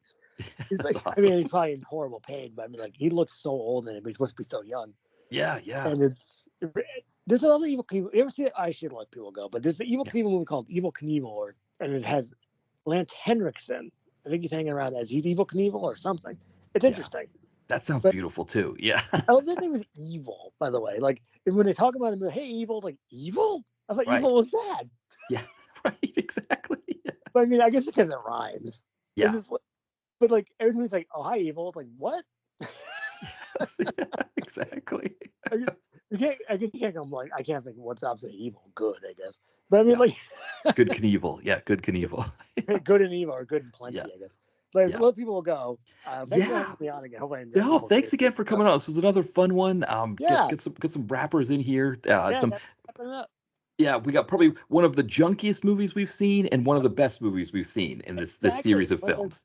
What a difference. I really enjoyed Blood Money. I say I really enjoyed it. But I let people go. But no, thank you again for coming on, Ty, and thank you everybody for listening. And we'll be back soon. Bye-bye. Bye-bye. All right.